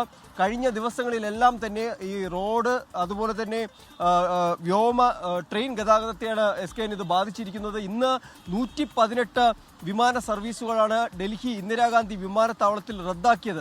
അതിൽ 60 വിമാനങ്ങൾ ഡൽഹിയിലേക്ക് എത്താനിരുന്ന വിമാനങ്ങളാണ്. 58 എണ്ണമാണ് പുറപ്പെടാനായിരുന്നത്. അങ്ങനെ 118 വിമാന സർവീസുകൾ ഇന്ന് റദ്ദാക്കി. 16 വിമാനങ്ങൾ വഴിതിരിച്ചു വിടുകയാണ് ഉണ്ടായത്. അങ്ങനെ അത്തരത്തിൽ സാരമായ രീതിയിലാണ് ഡൽഹിയിൽ ഈ പുകമഞ്ഞ് പിടിമുറുക്കിയിരിക്കുന്നത് എന്ന് വേണമെങ്കിൽ പറയാം. 100-ലധികം ട്രെയിൻ സർവീസുകളെയും ഇത് ബാധിച്ചിട്ടുണ്ട്. പൊതുവേ ഈ ദൃശ്യപരിധി കുറയുന്നത് യാത്രയടക്കം പ്രതികൂലമായി ബാധിക്കുന്ന സാഹചര്യമാണ് ഉള്ളത്. ഒപ്പം തന്നെ ഈ വായു മലിനീകരണം രൂക്ഷമായി തുടരുന്നതും വലിയ രീതിയിലുള്ള പ്രതിസന്ധികൾ സൃഷ്ടിക്കുന്നു. ശ്വാസകോശ സംബന്ധമായ ആരോഗ്യ പ്രശ്നങ്ങൾ പലയിടത്തും റിപ്പോർട്ട് ചെയ്യപ്പെടുന്നുണ്ട്. ശ്വാസതടസ്സം, രാവിലെ നടക്കാൻ ഇറങ്ങുന്നവർക്കടക്കം ഈ ജാഗ്രതാ നിർദ്ദേശങ്ങൾ നൽകിയിട്ടുണ്ട്. പൊതുവെ ഈ രാവിലത്തെ വ്യായാമങ്ങൾ ഒഴിവാക്കണം എന്ന കാര്യങ്ങളാണ് നൽകിയിരിക്കുന്നത്. ഒപ്പം തന്നെ ഈ റോഡ് മാർഗം സഞ്ചരിക്കുന്നവരോടൊക്കെ അതീവ ജാഗ്രത പുലർത്താൻ പറഞ്ഞിട്ടുണ്ട്.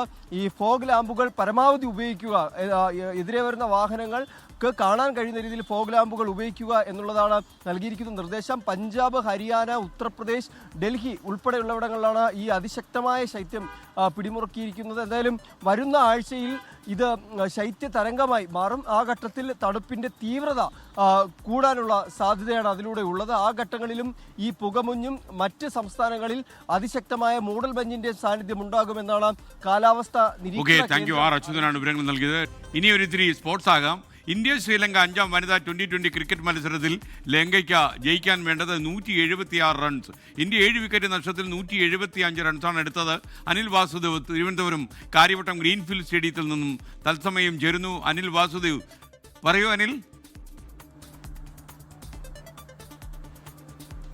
Good evening S K N. അങ്ങനെ ഈ പരമ്പര തൂത്തുവാരാൻ ഇറക്കിയിരിക്കുകയാണ് ഇന്ത്യ. ആദ്യ 4 മത്സരങ്ങളും ജയിച്ച ഇന്ത്യക്ക് അവസാന മത്സരത്തിലും ഒരു മികച്ച തുടക്കം തന്നെയാണ് കിട്ടിയിരിക്കുന്നത്.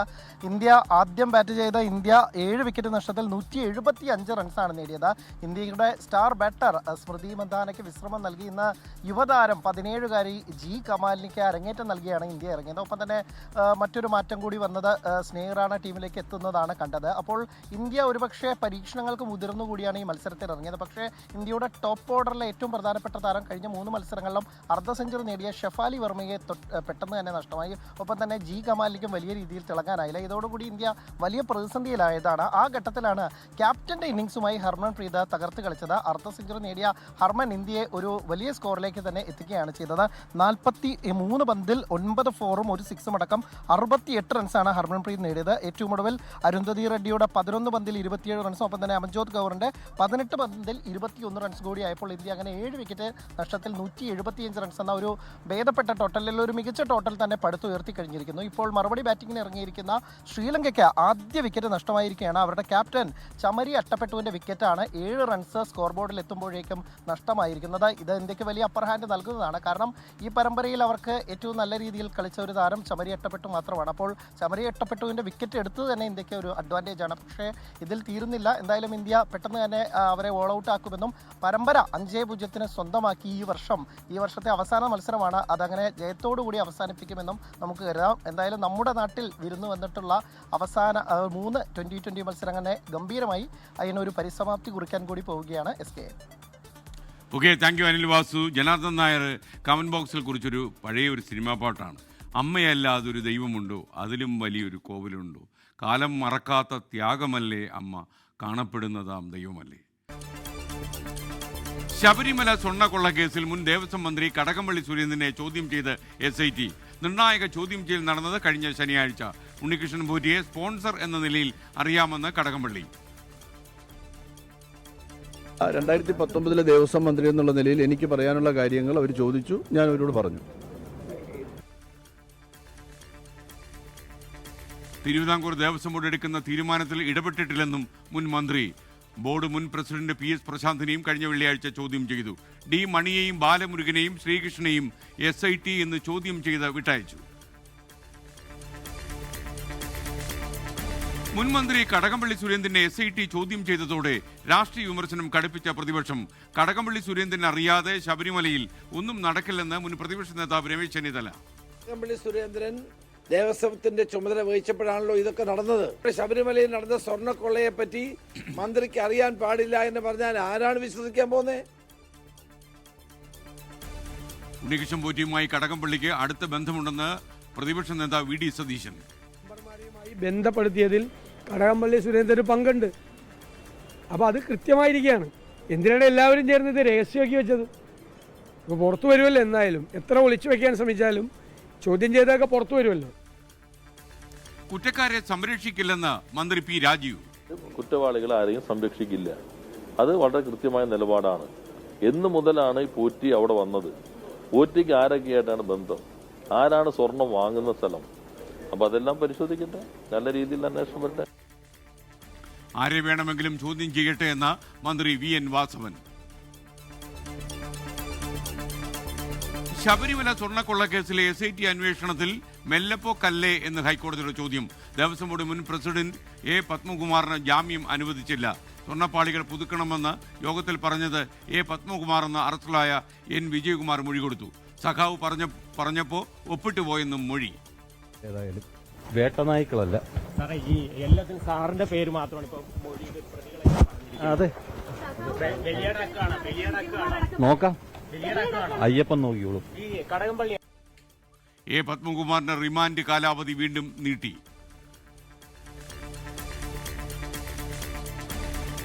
മുഖ്യമന്ത്രി പിണറായി വിജയന് തെറ്റുപറ്റിയാൽ തിരുത്താൻ ആളില്ലെന്ന CPI വിമർശനം. മുഖ്യമന്ത്രിയുടെ പല നടപടികളും UDFന്റെ ജോലി എളുപ്പത്തിലാക്കിയെന്നും CPI സംസ്ഥാന കൗൺസിലിൽ അംഗങ്ങൾ. ഭരണ നേതൃത്വത്തിന്റെ പ്രസ്താവനകൾ ന്യൂനപക്ഷത്തെ അകറ്റിയെന്നും വിമർശനം. 24 പ്രൈം ടൈം ബ്രേക്കിംഗ് ന്യൂസ്.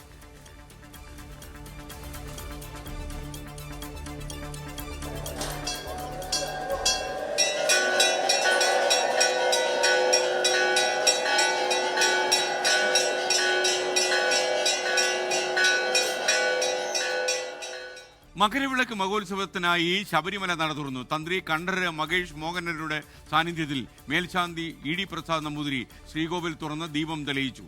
പതിവ് പൂജകൾ നാളെ മുതൽ. സന്നിധാനത്ത് ഭക്തജനത്തിരക്ക്. മകരവിളക്ക് അടുത്ത മാസം 14-ാം തീയതി.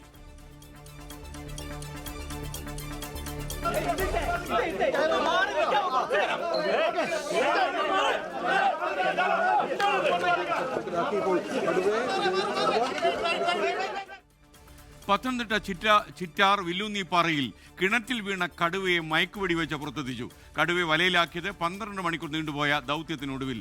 ചിറ്റാർ വനംവകുപ്പ് ഓഫീസിലേക്ക് കൊണ്ടുപോയ കടുവയെ എങ്ങോട്ട് മാറ്റണമെന്ന് പിന്നീട് തീരുമാനിക്കും. ബുദ്ധിമുട്ടുള്ള ഒരു ടാസ്ക്കായിരുന്നു. എന്തായാലും അത് വളരെ ഭംഗിയായിട്ട് നമുക്ക് കംപ്ലീറ്റ് ചെയ്യാൻ പറ്റിയിട്ടുണ്ട്. ആരോഗ്യസ്ഥിതി നമ്മളിപ്പോൾ ഇതിന് തൊട്ടടുത്ത ചിറ്റാർ ഫോറസ്റ്റ് സ്റ്റേഷനിലേക്ക് നമ്മൾ മാറ്റുകയാണ്. അവിടെ ചെന്നിട്ട് 4 വെറ്റിനറി ഡോക്ടർമാരടങ്ങുന്ന ടീമുണ്ട്. അവരെ പരിശോധിച്ചതിന് ശേഷം നമ്മൾ ചീഫ് വൈൽഡ് ലൈഫ് വാർഡനെ വിവരം അറിയിക്കും. സാറിൻ്റെ അനുമതിയോടുകൂടി നമ്മൾ അന്തിമ തീരുമാനം എടുക്കും. കടുവയ്ക്ക് ആരോഗ്യ പ്രശ്നങ്ങൾ ഇല്ലെന്ന് റാന്നി DFO. കെട്ടിട വിവാദത്തിന് പിന്നാലെ തിരുവനന്തപുരം കോർപ്പറേഷനിൽ ഇലക്ട്രിക് ബസ് വിവാദം വന്നു. പോർമുഖം തുറന്ന BJPയും CPIM-ഉം ഇലക്ട്രിക് ബസ്സുകൾ സിറ്റിക്കുള്ളിൽ മതിയെന്ന മേയർ. സിറ്റിയിൽ നിന്ന് ബസ്സുകൾ പരമാവധി പുറത്തു പോകുമ്പോഴുള്ള പ്രശ്നം ഇട റോഡുകളിലേക്ക് പോകാൻ വേണ്ടി വാഹനങ്ങൾ കിട്ടുന്നില്ല. ദൂരേക്ക് യാത്രയ്ക്ക് വലിയ ബസ്സുകളാണ് സൗകര്യം. സിറ്റിക്കുള്ളിൽ ചെറിയ ബസ്സാണെന്നുണ്ടെങ്കിൽ ബ്ലോക്ക് നമുക്ക് ഒഴിവാക്കാൻ സാധിക്കും. അതോടൊപ്പം തന്നെ അതിൻ്റെ ഒരു വിഹിതം കോർപ്പറേഷൻ ലഭിക്കണമെന്നും അതിലുണ്ടെന്നാണ് ഉള്ളതാണ്. ലാഭവിഹിതം കോർപ്പറേഷന് കൂടി അവകാശപ്പെട്ടതെന്ന മേയർ VV രാജേഷ്. എതിർപ്പുമായി മന്ത്രി V ശിവൻകുട്ടി. തിരുവനന്തപുരത്ത് തിരുവിതാംകൂറിൽ ഒരു പഴഞ്ചൊല്ലുണ്ട്, പുത്തനച്ചി പരപ്പുറം തോക്കുന്നു. അത്ര മാത്രമേ ഉള്ളൂ. വിവാദങ്ങൾക്കിടെ R ശ്രീലേഖയുടെ കൗൺസിലർ ഓഫീസ് പ്രവർത്തനം തുടങ്ങി.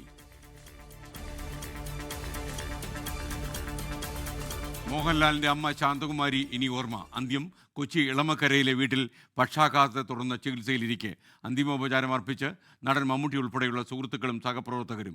സംസ്കാരം നാളെ തിരുവനന്തപുരം മുടവൻമുകളിൽ.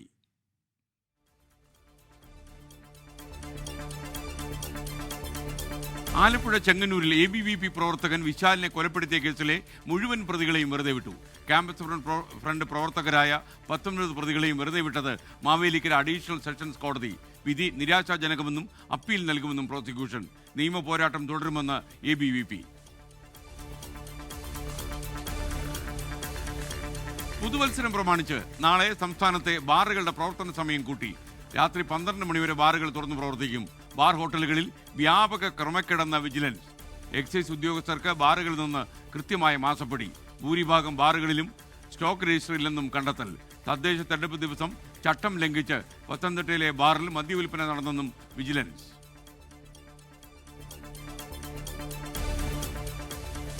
തൃശൂർ മറ്റത്തൂർ കൂറുമാറ്റ വിവാദത്തിൽ അനുനയത്തിന് തയ്യാറായി കോൺഗ്രസ് വിമതർ. KPCC പ്രസിഡന്റിന്റെ നിർദ്ദേശപ്രകാരം റോജി M. ജോൺ MLA വിമതരുമായി ചർച്ച നടത്തി.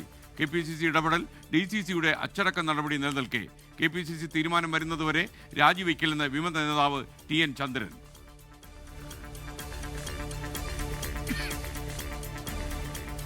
തിരുവനന്തപുരം വെള്ളറടയിൽ രോഗിയായ യുവതിയെ വഴിയിൽ ഇറക്കിവിട്ട KSRTC കണ്ടക്ടർക്കെതിരെ നടപടി. എംപാനൽ ജീവനക്കാരനായ C. അനിൽകുമാറിനെ ജോലിയിൽ നിന്ന് മാറ്റി നിർത്തി. രാത്രിയിൽ യുവതിയെ നടു റോഡിൽ ഇറക്കിവിട്ടത് ഗൂഗിൾ പേ വഴി ടിക്കറ്റ് ചാർജ് നൽകാനുള്ള ശ്രമം പരാജയപ്പെട്ടതോടെ നടപടി. 24 വാർത്തയ്ക്ക് പിന്നാലെ.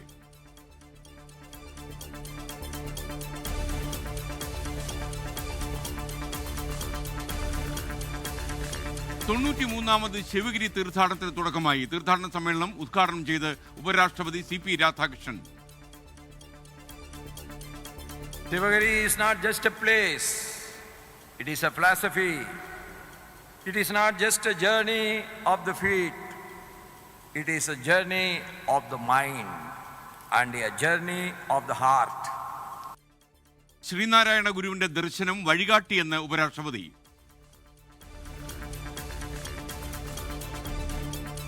കോഴിക്കോട് കുതിരവട്ടം മാനസികാരോഗ്യ കേന്ദ്രത്തിൽ നിന്ന് വിചാരണ തടവുകാരൻ കടന്നു കളഞ്ഞു. ചാടിപ്പോയത് പെരിന്തൽമണ്ണ ദൃശ്യ കൊലപാതക കേസ് പ്രതി വിനീഷ്. അധികൃതർക്ക് വീഴ്ചയെന്ന് ദൃശ്യയുടെ അമ്മ ദീപ 24-നോട്. ജയിലിൽ ചാടുന്നത് 3ാമത്തെ പ്രാവശ്യമാണ്. കുതിരവട്ടത്തിൻ്റെ മുന്നേ അവൻ രക്ഷപ്പെട്ടിട്ടുണ്ട്. ഇതിപ്പോൾ 2ാമത്തെ പ്രാവശ്യമാണ് അവിടെ നിന്ന് രക്ഷപ്പെടുന്നത്. കഴിഞ്ഞ പ്രാവശ്യം വേഗം കിട്ടി. ഇപ്രാവശ്യത്തെ സ്ഥിതി എന്താണെന്ന് അറിയില്ല.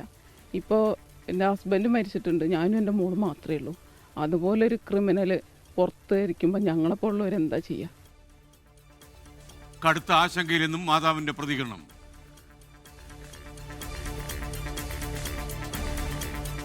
ബംഗ്ലാദേശ് മുൻ പ്രധാനമന്ത്രി ഖാലിദ സിയ വിടവാങ്ങി. അന്ത്യം 80-ാം വയസ്സിൽ. ബംഗ്ലാദേശ് നാഷണലിസ്റ്റ് പാർട്ടി നേതാവായ ഖാലിദ സിയയുടെ വിയോഗം അസുഖബാധിതയായി ചികിത്സയിലിരിക്കെ വിടവാങ്ങിയത് ബംഗ്ലാദേശിന്റെ ആദ്യ വനിതാ പ്രധാനമന്ത്രി. അനുശോചനം അറിയിച്ച് പ്രധാനമന്ത്രി നരേന്ദ്രമോദി. സംസ്കാര ചടങ്ങിൽ ഇന്ത്യയെ പ്രതിനിധീകരിച്ച് വിദേശകാര്യമന്ത്രി എസ് ജയശങ്കർ പങ്കെടുക്കും. ഓൺലൈൻ ഡെലിവറി തൊഴിലാളികളുടെ രാജ്യവ്യാപക പണിമുടക്ക് നാളെ. കുറഞ്ഞ വേതനം, തൊഴിൽ സുരക്ഷ തുടങ്ങിയ ആവശ്യങ്ങൾ ഉന്നയിച്ചാണ് പ്രതിഷേധം. Zomato, Swiggy, Blinkit, zepto, Amazon തുടങ്ങിയ ഓൺലൈൻ പ്ലാറ്റ്ഫോമുകളിലെ ഡെലിവറി തൊഴിലാളികളാണ് പണിമുടക്കുന്നത്. കനത്ത മൂടൽമഞ്ഞിനെ തുടർന്ന് ഡൽഹിയിൽ ട്രെയിൻ വ്യോമഗതാഗതം താറുമാറായി. മാനദണ്ഡങ്ങൾ പാലിച്ച് യാത്രക്കാർക്ക് സൗകര്യമൊരുക്കണമെന്ന് വിമാന കമ്പനികൾക്ക് വ്യോമയാന മന്ത്രാലയത്തിന് നിർദ്ദേശം. രാജ്യതലസ്ഥാനത്ത് വായുമലിനീകരണം അതിരൂക്ഷമായി തുടരുകയാണ്. ചികിത്സിക്കാൻ ആവശ്യത്തിന് ഡോക്ടേഴ്സ് പോലുമില്ലാതെ നഗരഹൃദയത്തിലെ സർക്കാർ ആശുപത്രി. എറണാകുളം മഹാരാജാസ് താലൂക്ക് ആശുപത്രിയുടെ ദുരവസ്ഥയ്ക്ക് അറുതിയില്ല. ചികിത്സയ്ക്കെത്തുന്നവർ നിരാശരായി മടങ്ങുന്നത് പതിവായിരിക്കുന്നു. അടിസ്ഥാന സൗകര്യങ്ങളുടെ അപര്യാപ്തതയ്ക്ക് പുറമെ തെരുവുനായ ശല്യം വേറെ. അധികൃതർ തിരിഞ്ഞു നോക്കുന്നില്ലെന്ന പരാതി.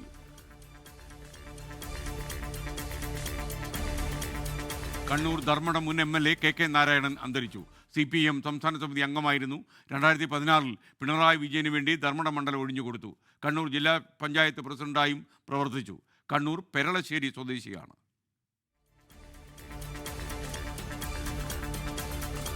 കടുത്തുരുത്തി മുൻ MLA PM മാത്യു അന്തരിച്ചു. അന്ത്യം കരൾ രോഗത്തെ തുടർന്ന് ചികിത്സയിലിരിക്കെ വിടവാങ്ങിയത് യൂത്ത് ഫ്രണ്ട് കാലം മുതൽ KM മാണിയുടെ വിശ്വസ്തനായിരുന്ന നേതാവ്. അവസാന കാലത്ത് നിലയുറപ്പിച്ചത് കേരള കോൺഗ്രസ് ജോസഫ് ഗ്രൂപ്പിനൊപ്പം. റഷ്യ യുക്രൈൻ സമാധാന പദ്ധതി പാളുന്നു. വ്ളാഡിമിർ പുടിന്റെ വസതി ലക്ഷ്യമിട്ട് യുക്രൈൻ ഡ്രോൺ ആക്രമണം നടത്തിയെന്ന് റഷ്യയുടെ ആരോപണം. ആളപായമോ നാശനഷ്ടമോ ഇല്ലെന്ന വിശദീകരണം. സമാധാന ചർച്ചയിലെ നിലപാട് പുനഃപരിശോധിക്കുമെന്ന് റഷ്യൻ വിദേശകാര്യമന്ത്രി സെർജി ലാവ്റോവ്. ആരോപണം തള്ളി യുക്രൈൻ. സമാധാന ചർച്ചകൾ അട്ടിമറിക്കാനുള്ള റഷ്യൻ പ്രചാരണമെന്ന് വൊളോഡിമിർ സെലൻസ്കി. പ്രധാന വാർത്തകൾ കഴിയുന്നു. ന്യൂസ് എക്സ്പ്രസ് അവസാനിക്കുന്നു.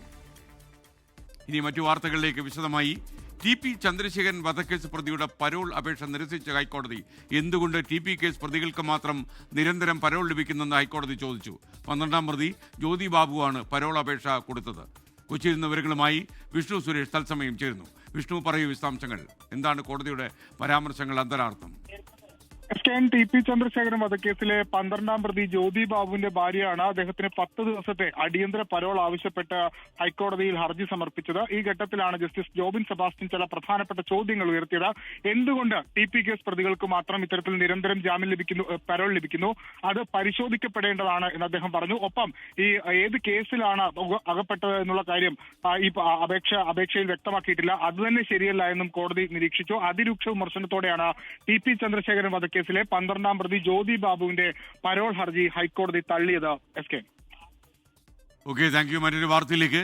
PV അൻവർ നാളെ EDക്ക് മുന്നിൽ ഹാജരാകില്ല. ആരോഗ്യ പ്രശ്നങ്ങൾ മൂലം മലപ്പുറത്തെ വീട്ടിൽ വിശ്രമത്തിലാണെന്ന് ED അറിയിച്ചു കഴിഞ്ഞു.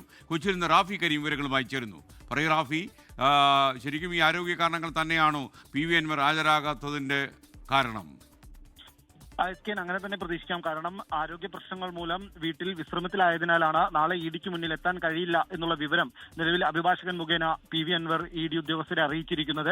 ഇതിന്റെ അടിസ്ഥാനത്തിലാണ് നിലവിൽ ED ഇതുമായി ബന്ധപ്പെട്ടുകൊണ്ട് മറ്റൊരു ദിവസം ഈ PV അൻവർ ഹാജരാകുന്നതിന് വേണ്ടി നൽകണം എന്നുള്ള തീരുമാനത്തിലേക്ക് എത്തിയിരിക്കുന്നത്. എന്തായാലും അനധികൃത സ്വത്ത് സമ്പാദന കേസിൽ നേരത്തെ ഈ PV അൻവറിന്റെ കൂട്ടാളികളുടെയും വീട്ടിൽ പരിശോധന നടന്നിരുന്നു.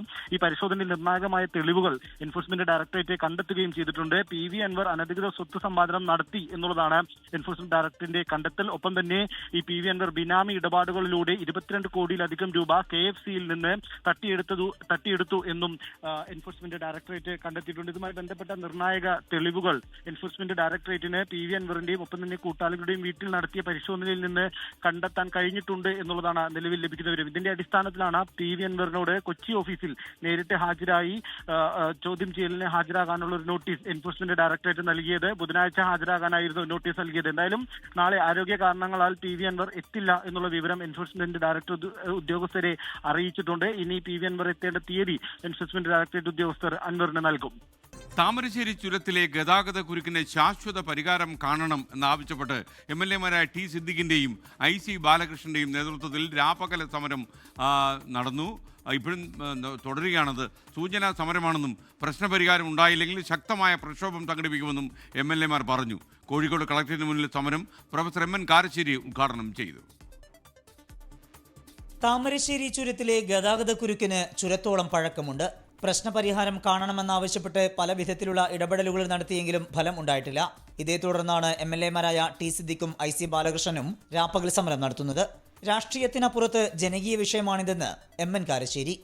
ജനങ്ങളുടെ അടിസ്ഥാന ഭക്ഷണം പോലെ, വെള്ളം പോലെ, വസ്ത്രം പോലെ, ചികിത്സ പോലെ ഒരു സംഗതിയാണ് യാത്ര എന്ന് പറയുന്നത്. അത്ര അധികം, കാരണം നമുക്ക് അനങ്ങാൻ പറ്റില്ല ഈ സൗകര്യങ്ങളില്ലെങ്കിൽ.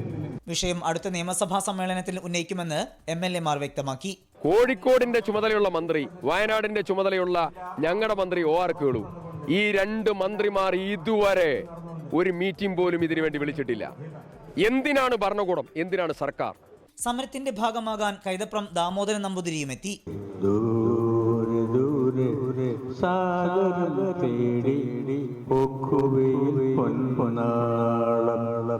ഈ സന്ദർഭത്തിനനുസരിച്ചുള്ള പാട്ടാണ്. മഴനിരത്തിലെ മുത്താക്കി മാറ്റുന്ന മനുഷ്യരാണ് യഥാർത്ഥ രാഷ്ട്രീയക്കാർ. സ്നേഹത്തിന്റെ മഴനിരത്തുള്ളിയെ നന്മയുടെ മുത്താക്കി മാറ്റുന്ന നല്ല രാഷ്ട്രീയക്കാരെയാണ്. കോഴിക്കോട്, വയനാട് ജില്ലകളിൽ നിന്നായി നിരവധി UDF പ്രവർത്തകർ സമരത്തിൽ പങ്കെടുക്കുന്നുണ്ട്. 24 കോഴിക്കോട്. യമനിലെ സൈനിക നീക്കങ്ങളെ ചൊല്ലി സൗദി അറേബ്യയും UAE-യും തമ്മിലുള്ള അസ്വാരസ്യങ്ങൾ പരസ്യമാകുന്നു. സദേൺ ട്രാൻസിഷണൽ കൗൺസിലിന്റെ പ്രവർത്തനങ്ങൾക്ക് പിന്നിൽ UAE-യുടെ സമ്മർദ്ദമാണെന്നും ഇത് സൗദിയുടെ സുരക്ഷയ്ക്ക് ഭീഷണിയാണെന്നും വിദേശകാര്യ മന്ത്രാലയം വ്യക്തമാക്കി. 24 മണിക്കൂറിനകം സൈന്യത്തെ പിൻവലിക്കാൻ സൗദി UAE-യോട് ആവശ്യപ്പെട്ടു. യമനിൽ ഹൂത്തി വിരുദ്ധ പോരാട്ടത്തിൽ സഖ്യകക്ഷികളായിരുന്ന സൗദി അറേബ്യയും UAE-യും ഇപ്പോൾ നേർക്കുനേർ നിൽക്കുന്ന സാഹചര്യമാണ് നിലവിലുള്ളത്. തെക്കൻ യമനിൽ സദേൺ ട്രാൻസിഷണൽ കൗൺസിൽ അഥവാ STC നടത്തുന്ന പുതിയ സൈനിക വിന്യാസങ്ങളാണ് സൗദിയെ പ്രകോപിപ്പിച്ചത്. ഈ നീക്കങ്ങൾ UAE-യുടെ നേരിട്ടുള്ള സമ്മർദ്ദത്തിന് വഴങ്ങിയാണെന്ന് സൗദി വിദേശകാര്യ മന്ത്രാലയം ആരോപിച്ചു. പ്രത്യേകിച്ച് ഹദർമൌത്ത്, അൽ മഹറ എന്നീ ഗവർണറേറ്റുകളിൽ നടക്കുന്ന സൈനിക നീക്കങ്ങൾ സൗദി അറേബ്യയുടെ അതിർത്തി സുരക്ഷയെ നേരിട്ട് ബാധിക്കുന്നതാണ്. അയൽരാജ്യമായ യമനിലെ സമാധാനാന്തരീക്ഷം തകർക്കുന്നതും സ്വന്തം സുരക്ഷയെ വെല്ലുവിളിക്കുന്നതുമായ ഒരു നീക്കവും അനുവദിക്കില്ലെന്ന് സൗദി വിദേശകാര്യ മന്ത്രാലയം വ്യക്തമാക്കി. ദേശീയ സുരക്ഷ എന്നത് തങ്ങൾക്ക് വിട്ടുവീഴ്ചയില്ലാത്ത റെഡ് ലൈൻ ആണെന്നാണ് സൗദിയുടെ പക്ഷം. 24 മണിക്കൂറിനുള്ളിൽ യമനിലെ തന്ത്രപ്രധാനമായ മേഖലകളിൽ നിന്ന് സൈന്യത്തെ പിൻവലിക്കാൻ സൗദി UAE-ക്ക് കർശന നിർദ്ദേശം നൽകിയതായാണ് റിപ്പോർട്ട്. റിയാദ് കരാറിന്റെ ലംഘനമാണ് ഇപ്പോൾ നടക്കുന്നതെന്നും പ്രശ്നങ്ങൾ പരിഹരിക്കാൻ സൈനിക മാർഗമല്ല മറിച്ച് രാഷ്ട്രീയ ചർച്ചകളാണ് വേണ്ടതെന്നും സൗദി ഓർമ്മിപ്പിച്ചു. സഖ്യകക്ഷികൾക്കിടയിലെ ഐക്യത്തിന് ഇത്തരം ഏകപക്ഷീയമായ നീക്കങ്ങൾ നല്ലതല്ലെന്നും സൗദി പറഞ്ഞു. യമനിൽ സൗദി നടത്തുന്ന സമാധാന ശ്രമങ്ങളെ അസ്ഥിരപ്പെടുത്താൻ ആരെയും അനുവദിക്കില്ലെന്ന് വ്യക്തമാക്കുന്നതിലൂടെ UAE-ക്ക് ശക്തമായ സന്ദേശമാണ് രാജ്യം നൽകിയിരിക്കുന്നത്. വരും ദിവസങ്ങളിൽ യമനിലെ രാഷ്ട്രീയ സൈനിക സമവാക്യങ്ങളിൽ വലിയ മാറ്റങ്ങൾ ഉണ്ടാകുമെന്നാണ് വിലയിരുത്തൽ. ജലീൽ കണ്ണമംഗലം, 24 ജിദ്ദ. ഓഫീസ് കെട്ടിട വിവാദത്തിന് പിന്നാലെ തിരുവനന്തപുരം കോർപ്പറേഷനിൽ ഇലക്ട്രിക് ബസ്സുകളിലും പോർമുഖം തുറന്ന് BJP-യും CPM-ഉം.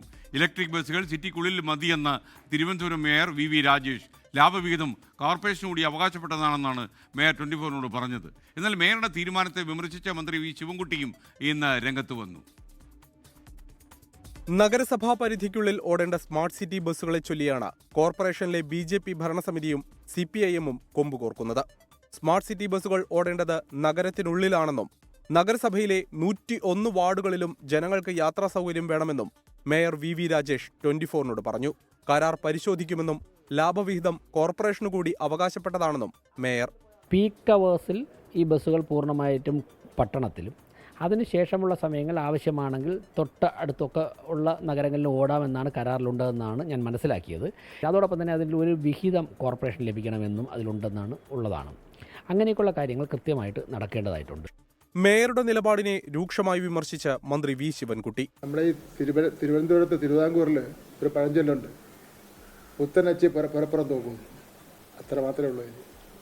തിരക്കുള്ള സമയം നഗരപരിധിക്കുള്ളിൽ തന്നെ ബസ്സുകൾ ഓടണമെന്നാണ് മേയറുടെ നിലപാട്. അല്ലാത്ത സമയം കുറച്ചു ബസ്സുകൾ നഗരത്തിന് പുറത്തേക്ക് വിട്ടുകൊടുക്കുന്നതിൽ തടസ്സമില്ലെന്നും കരാർ പരിശോധിച്ചതിനു ശേഷം ആവശ്യമെങ്കിൽ ഗതാഗത മന്ത്രിയുമായി ബന്ധപ്പെടുമെന്നും മേയർ വ്യക്തമാക്കി. 24 തിരുവനന്തപുരം.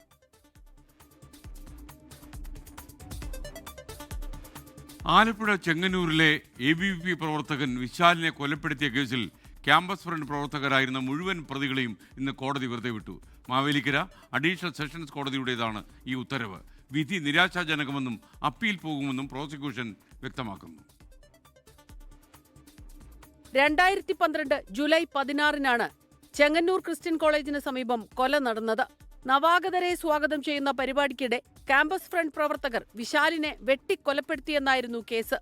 14 വർഷം നീണ്ട നടപടികൾക്ക് ശേഷമാണ് മുഴുവൻ പ്രതികളെയും വെറുതെ വിട്ടുള്ള കോടതി വിധി. വിധിക്കെതിരെ മേൽക്കോടതിയെ സമീപിക്കാനാണ് പ്രോസിക്യൂഷന്റെയും ABVPയുടെയും തീരുമാനം. വളരെ നിരാശകരമായ ഒരു വിധി എന്നാണ് പ്രോസിക്യൂഷന് പറയാനുള്ളത്. കോടതി മുമ്പാകെ ഹാജരാക്കിയ തെളിവുകൾ പ്രതികൾക്കെതിരെ കുറ്റം തെളിയിക്കാൻ സാധിച്ചിട്ടില്ല എന്നാണ് കോടതി കണ്ടെത്തിയിരിക്കുന്നത്. അപ്പീൽ നൽകാനാണ് പ്രോസിക്യൂഷൻ നിർദ്ദേശിക്കുന്നത്. ഈ കേസിന്റെ മുഴുവൻ പ്രതികളെയും ശിക്ഷിക്കുന്ന തരത്തിലുള്ള വിധി വരുന്നതുവരെ മേൽക്കോടതിയെ സമീപിച്ചുകൊണ്ട് ശക്തമായി ABVP മുന്നോട്ട് പോകും. കെട്ടിച്ചമച്ച കേസ് എന്നാണ് പ്രതിഭാഗം അഭിഭാഷകൻ അഡ്വക്കേറ്റ് പ്രിയദർശൻ തമ്പിയുടെ പ്രതികരണം. ഇപ്പം ഞങ്ങളുടെ ഈ ഒരു ടീം വർക്കായിട്ടാണ് ഈ കേസ് ഞങ്ങൾ നടത്തിയത്. അതുകൊണ്ട് തന്നെയാണ് ഞാൻ എല്ലാവരുടെയും പേര് സൂചിപ്പിക്കാൻ ആഗ്രഹിക്കുന്നത്. ഒരു ടീം വർക്കായിരുന്നു. കാരണം ഈ കേസിൽ ആദ്യം മുതൽ തന്നെ ഈ കേസ് ഫാബ്രിക്കേറ്റഡ് ആണ് എന്ന് തെളിയിക്കാൻ വേണ്ടിയുള്ള ശ്രമമാണ് നടത്തിയത്. കാരണം സാക്ഷികൾ എല്ലാവരും തന്നെ, അതായത് മരുന്നിന് പോലും ഒരു BJP-കാരനല്ലാത്ത സാക്ഷിയില്ലായിരുന്നു. ആ വാക്കാണ് ഞാൻ ഉപയോഗിക്കാനായി, മരുന്നിന് പോലും. വിചാരണ കാലയളവിൽ കേസിലെ സാക്ഷികളായിരുന്ന KSU SFI പ്രവർത്തകർ മൊഴി മാറ്റിപ്പറഞ്ഞത് വിവാദമായിരുന്നു. 24 ആലപ്പുഴ. ഇപ്പോൾ ഒരു അറിയിപ്പ് വരുന്നു. തിരുവനന്തപുരത്ത് ചില പ്രദേശങ്ങളിൽ ജലവിതരണം മുടങ്ങും എന്ന വാർത്ത വരുന്നുണ്ട്. തിരുവനന്തപുരം പേരൂർക്കട ടാങ്കിൽ നിന്നുള്ള വാട്ടർ അതോറിറ്റിയുടെ പ്രധാന ജലവിതരണ പൈപ്പ് ലൈനിൽ പൈപ്പിൻ മൂടിനടുത്തുള്ള വാൽവിന് തകരാറുണ്ടായി. അതുകൊണ്ട് ശാസ്തമംഗലം പൈപ്പിൻ മൂട് ഊളംപാറ റോഡിലെ ഇരുവശങ്ങളിലുമുള്ള പ്രദേശങ്ങളിലും വെള്ളയമ്പലം, കവടിയാർ, ജവഹർ നഗർ, ഗാൾബ്ലിങ്സ് റോഡ്, ദേവസ്വം റോഡ്, നന്ദൻകോട് എന്നിവിടങ്ങളിലും അടുത്ത മാസം 3-ാം തീയതി വരെ ജലവിതരണം ഭാഗികമായി തടസ്സപ്പെടും എന്ന് വാട്ടർ അതോറിറ്റി അറിയിക്കുന്നു. ഉപഭോക്താക്കൾ ആവശ്യമായ മുൻകരുതലുകൾ സ്വീകരിക്കണമെന്നും വാട്ടർ അതോറിറ്റി അറിയിക്കുന്നുണ്ട്. ഈ വിവരം അറിയിച്ചിരിക്കുന്ന കേരള വാട്ടർ അതോറിറ്റിയുടെ പ്രിൻസിപ്പൽ ഇൻഫർമേഷൻ ഓഫീസറാണ്.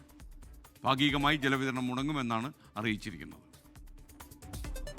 ക്രിസ്മസ് അവധിയിൽ സ്കൂളിൽ ക്ലാസ് എടുക്കുന്നുവെന്ന വിദ്യാഭ്യാസ വകുപ്പ് മന്ത്രിയോട് ഒരു 7ാം ക്ലാസ്സുകാരൻ്റെ പരാതി വന്നു. വാർത്താസമ്മേളനത്തിനിടയിൽ ഫോണിലൂടെയായിരുന്നു വിദ്യാർത്ഥി പരാതിയുമായി എത്തിയത്. അവധി കുട്ടികൾക്ക് കളിക്കാനുള്ളതാണെന്നും ക്ലാസ് എടുക്കുന്നത് ശരിയല്ലെന്നുമായിരുന്നു മന്ത്രി കുട്ടിയോട് പറഞ്ഞത്. കുട്ടിത്വമുള്ള അധ്യാപകരോടും ഇത് തന്നെയാണ് മന്ത്രി പറഞ്ഞത്. അവധി ദിവസങ്ങളിൽ ക്ലാസ് എടുക്കുന്ന അധ്യാപകരുടെ നടപടി ശരിയല്ലെന്ന് വാർത്താസമ്മേളനത്തിൽ മന്ത്രി വി ശിവൻകുട്ടി പറഞ്ഞു തീരുന്നതിനു മുമ്പാണ് കോഴിക്കോട്ടെ 7ാം ക്ലാസ്സുകാരന്റെ ഫോൺ കോൾ മന്ത്രിയെ തേടിയെത്തിയത്. കേരളത്തിന്റെ വിദ്യാഭ്യാസ തൊഴിൽ മന്ത്രി ഇത് കോഴിക്കോട് മേപ്പയൂർ പഞ്ചായത്തിലാണ്. മോന്റെ പേരെന്താ? മുഹമ്മദ് ഫർഹാൻ. എത്രാം ക്ലാസ്സിൽ പഠിക്കുന്നത്? 7ാം ക്ലാസ്സിൽ. എന്താ വിളിച്ച മോനെ? അവധിക്കാലത്ത് ക്ലാസ് എടുക്കുന്നുണ്ട്. ആരാ എടുക്കുന്നത്? ഫർഹാന്റെ പരാതി പക്ഷേ മാതാവിനില്ല. കുറച്ചു സമയമേ ക്ലാസ് എടുക്കൂ എന്ന ഫർഹാന്റെ ഉമ്മ. കുറച്ച് സമയം എടുക്കുന്നുള്ളു. അമ്മയ്ക്ക് ഇഷ്ടമാണ്, മോന് ഇഷ്ടമല്ലേ? അല്ലായിരിക്കും അല്ലേ? അവധി ദിവസം കളിക്കേണ്ട സമയമാണെന്ന ഫർഹാന്റെ അഭിപ്രായത്തോടൊപ്പമായിരുന്നു മന്ത്രി. അത് ക്ലാസ് ഒന്നും നടത്തേണ്ട കാര്യമില്ല, ഈ സമയം കളിക്കേണ്ട സമയമാണ്. ഇത്രയൊക്കെ പറഞ്ഞ പരാതിക്കാരൻ ഫർഹാന് ഒരു അഭ്യർത്ഥന കൂടി മന്ത്രിയോടുണ്ടായിരുന്നു.